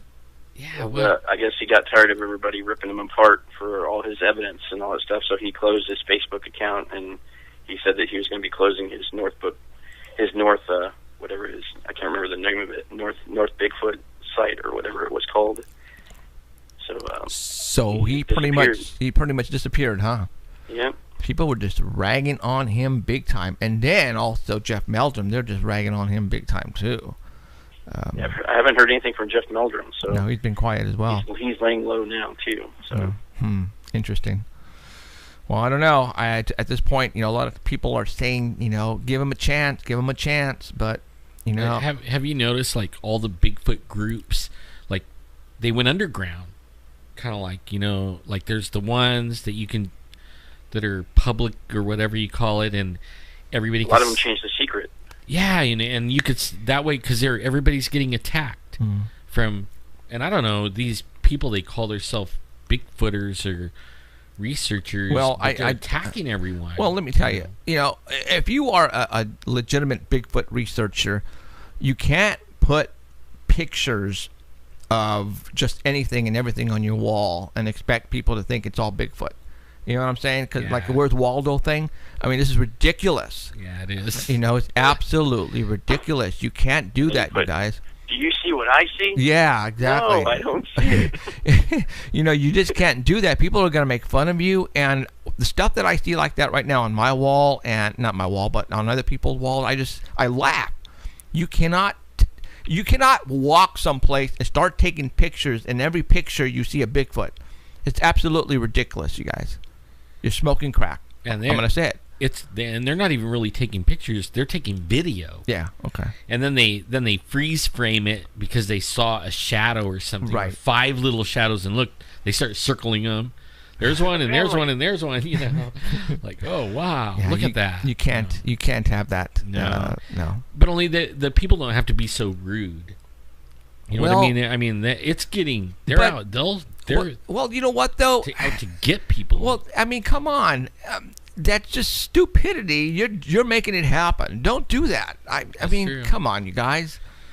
I can't wait. I actually want to see some of them. I don't like. They're so mean. I can't wait for Bigfoot to be known. That way, it'll really shut these guys up because they're just ripping people because there's no Bigfoot. I mean, they're just ripping to rip. Right. And one day, when it finally comes out and there is a Bigfoot, we don't know who these people are anyways. They're just going to go away. And that's what I'm saying. I can't wait. I just I wish we would know who they are, like faces, but faces on these trolls. But oh well. All right, Daddy. All right. Have a good year, safe year, and we shall. Happy New Year, guys. Yeah, Happy New Year, and we will see you on Sunday. Okay. See you next year. Yeah, next year. Wow. I think 2015 is going to be our year. To be honest, I really do. I think there's going to be a lot of people. I feel something very strong, very exciting happening to us next Even year. if we have to sacrifice somebody to get a Bigfoot. Emerald. Emerald. Danny. Emerald. Emerald. I'm glad they're not saying. You know what? Why don't we just have Danny drive the brown truck and run one over? There you go. You don't even have plow through that gate. You don't even have to just drive, and you'll end up hitting something. Right. Like you usually do. Yeah, whatever. Okay, all right, Daddy. We'll talk to you later. All right. Okay, see ya. Some beef jerky in it. What do they call it? Put beef jerky, Bigfoot jerky. Oh my gosh. They'll chase him. And we'll drop something. All right. Thank you very, very much, Danny Valderrama, our Bigfoot reporter, for today's report. All right. We are not going to have Heidi again today. She is actually still in the hospital. For those who, Heidi has only been with us a couple weeks, 3 weeks, maybe at the most, I think. And when we had Heidi on a couple of months ago, because we were interviewing her for her book, she stated to us her medical problems. And she had some very weird and unusual medical problems, which kind of blew us away. And that is what is it put her in the hospital right now. She's okay, but she has to stay there until it gets better. And if you're listening, Heidi, I got your message. I will reply. I just barely got on Facebook today and actually was on the internet today. Yeah. Besides like a couple of seconds here and there when I had Wi-Fi. Oh, okay, so we'll just, like I said, just take your time, Heidi, and we'll see you when you get back. Okay. Yeah. So, all right. What we're gonna do is, our show is 3 hours every Sunday. I want to say. Meow. Oh, yeah. Okay. The second half of the show, which is 90 minutes. After the first 90 minutes, we're gonna take a little break and then come back, and then we're gonna take phone calls. All right. Yay. I like it. We'll take we'll take phone calls, and if you have stories you want to tell us, any sightings, anything crazy you want to share with us, then this is going to be the time for you to call us. And let me give you the phone number if you don't know it already. Get a pencil, paper. In a couple minutes, I will give you the phone number. Do not call now. Do not call now. So anyways, I had a strange request on my Facebook wall, and it's from Alexander Smith, and his cat. There's a lot of animal lovers who watch this show, and including Emerald is a big animal lover, and we here at the house have 3 dogs and 2 cats. All right, so. We had a very unusual request that from Alexander Smith. His cat had a stroke and not doing really well. So he wanted us, with all of the fans who are watching and listening right now around the world, is do a massive meditation for his cat. Why not? Why not? And he mentioned the mass meditation that Art Bell did in the 90s, and he actually brought that up. And I said, you know what? Hey, if they're gonna do it for people, why not do it for animals too? So, for all those animal lovers and for all those people who think we're smoking the crack, sometimes we do, but at this point in time, I don't. I'm a crim student. Yeah, I don't either. I drink Stop Kool-Aid, incriminating us. I say that. Yeah, I know. I say that all the time. But you know what? I am so clean. I just say that because it's funny. But I know there's people who are on it too, so I guess it's not funny. So, anyways, so let's go ahead and really quick do and I'm not a quick meditation for Alexander Smith's cat. Kitty. All right. For the next 10 seconds. I want everybody to concentrate on, what's his name? Wink. Hold on. Oh, it has a name? It has a name. Of course it has a name. Winky? Winky, Winker. Hold on. You know what? I forgot I have a cat. It's a wow, black cat. You forgot you had a cat. Yeah. That's sad. It is. I don't pay attention to it. I have fish. That's what I do, fish. They don't bark. Dog. They don't poop on the rug. It's a winger. Winger. All right. So wouldn't it be kind of cool that after we finished, all of a sudden the cat got up and started running around? Aww. That would be cool. Oh my gosh. You better get it on film. All right, Alexander, get your camera out right now. Put the video camera on him, because we're gonna do the meditation for him right now. All right, everybody, we're gonna meditate for Winger right now. 10 seconds. Go.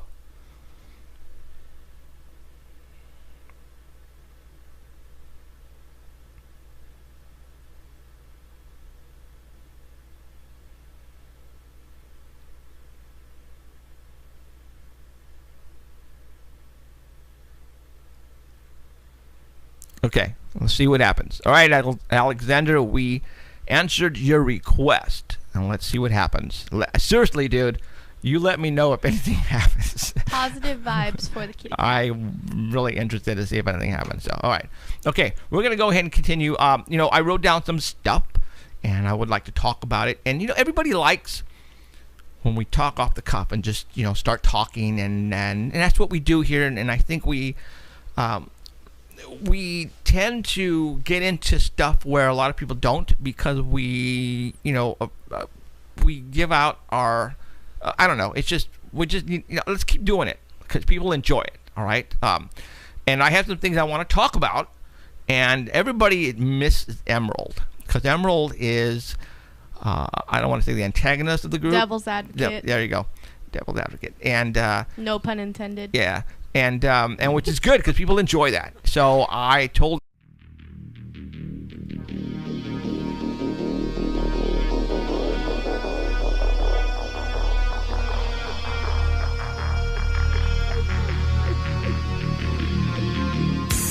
Welcome to Paranormal Central, broadcasting live from Central California with your hosts Jeffrey Gonzalez and Alan Thomas.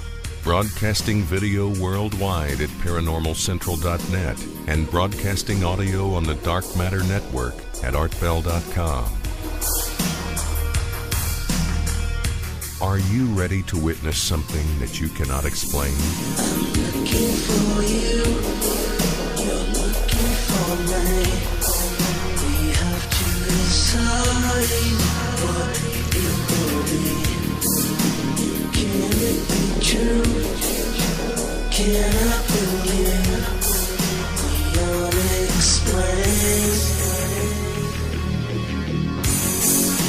Look into the sky. You realize you know I am. Open your eyes. You can find trails that colors from. Hello, everyone. Welcome back to another episode of Paranormal Central. Broadcasting live in the bottom left-hand corner of the Nevada Triangle. But we're in California. So am I messing with your head yet? My name is Jeffrey Gonzalez. I am your host for the show. I'm also the founder of a group called the Sanger Paranormal Society. Been in existence for over 10 years, forever.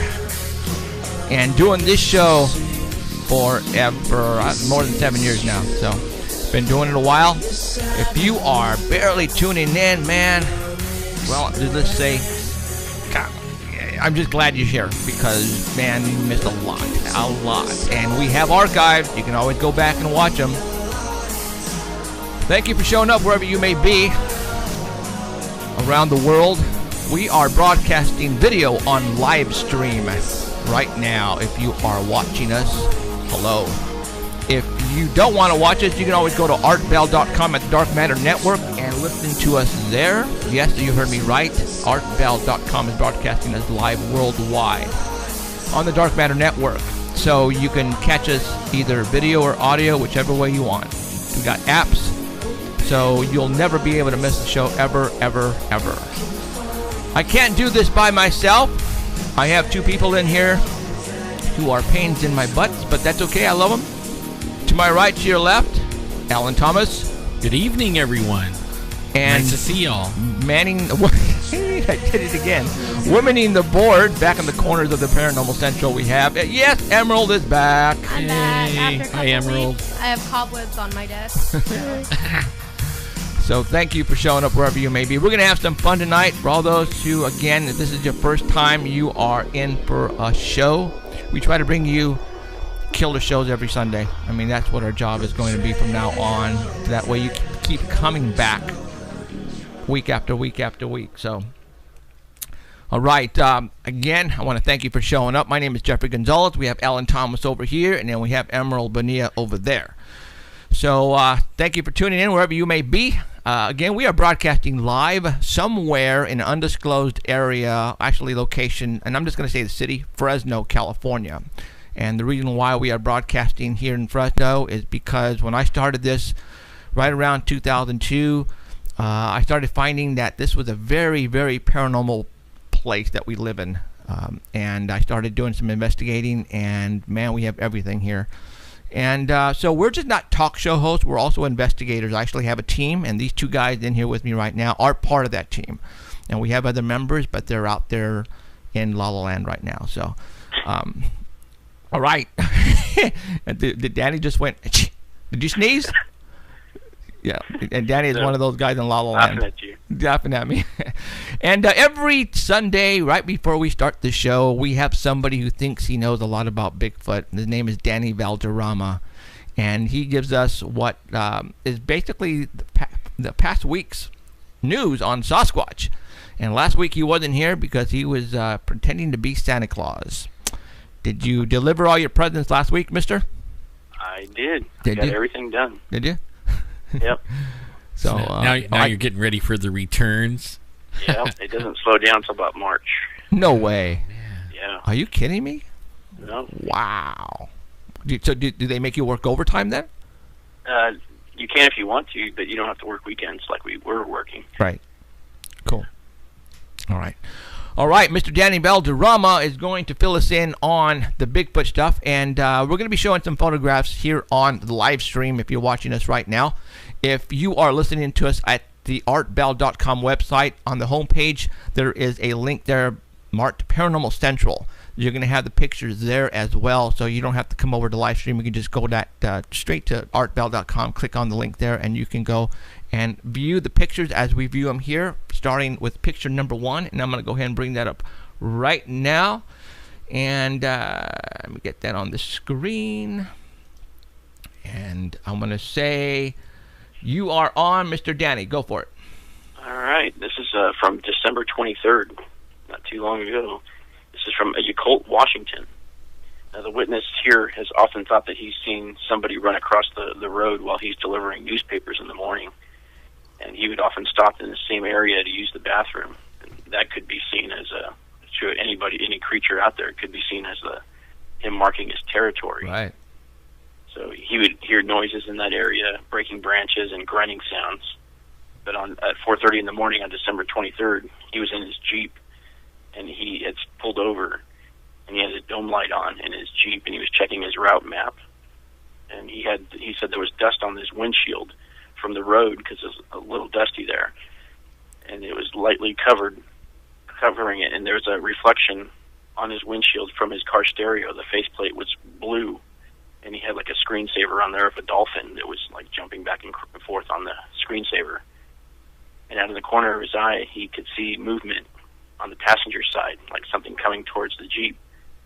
So he flicked off the dome light on his Jeep, and he looked over at the passenger side. He could see something crouched over, walking towards the Jeep there. And he said the size was about 6.5 feet tall because it was crouched over, but it was still almost the same size as the Jeep that he was in. And he said that it was focused on the cab, like the light that was coming from the cab. So it was like walking over to see what it was. And it was possibly from the stereo. And it got to within 5 or 6 feet of the car, and then it noticed that somebody was in there. And so it quickly crossed the road in front of him and took off into the forest. And he said the report says that there was a good description because he was really close to it, but it doesn't really give the details of what his description was. And he says the eyes were really big. That's pretty much all it says. It says that the eyes were really big, so it wasn't like a man or anything. Cool. So he popped the Jeep in gear and took off. And as he took off, he called 911. And guess what they told him? Run. They said it was probably a vagrant or a homeless guy. Yeah, we get that, huh? Oh my I keep hearing that a lot now. Really? Yeah. It's you know what? That is going to be the excuse that they're going to use. I'm going to be honest with you. Where have you ever heard someone use the excuse of a homeless person to a Bigfoot sighting? I never have until us. Until us, right? Yeah, that was the first time. And then Lauren Coleman basically said the homeless person left the impression on the window. And then last week when we have JC on, then he used the old homeless situation. And so I think now people are going to use that as a excuse, homeless person. And this is probably up in the mountains, or not the mountains, but somewhere where a homeless person should not be, right, Danny? Yep, not way up there. Well, I mean, if the guy's delivering papers, it's in a neighborhood. Oh, yeah, true. And Yakult is not a big town either. It's really small. It doesn't say what part of the town it took place in, but it's if you're familiar with Washington, it's east of Highway 5, and it's south of Mount St. Helens, and it's north of Silver Star Mountain, which also has a big sighting there that was on finding Bigfoot. Okay, well, this is Washington, so obviously they know exactly what he saw, but they can't say it was a Bigfoot. Yeah. No, when he called 911, he had tears in his eyes, and when they figured out that, hey, this isn't a nut, right, they did tell him that he wasn't the first person to report a Bigfoot sighting in the area that he was in. Wow. Yeah, he said he was a big skeptic before it. Not no more. He says he has a degree in science, and he doesn't want to go back. He's not going to stop in that same area anymore because he usually stopped there every day. So no more. No more. I'm going to keep going. No more taking. Still going to get his paper out. I was going to say, no more taking a leak on the side of the road. Bring the bottle. Yep. All right. Okay, next one. I wonder if the Bigfoot was like trying to figure out who in the world was like taking a leak on his mark spot. You know. Well, you know what? Danny said that he was focused on the light, so he didn't see the guy in the truck. I'm thinking, right? Yeah, it doesn't sound like he saw the guy. He was just focused on the light in there, the blue light that was in the that was reflecting off the windshield. Does it? You know, I don't have a stereo that has a screensaver, but did they move? You know, like if it has a dolphin, is it like jumping, or is it just the a dolphin's picture? jumping across the screen.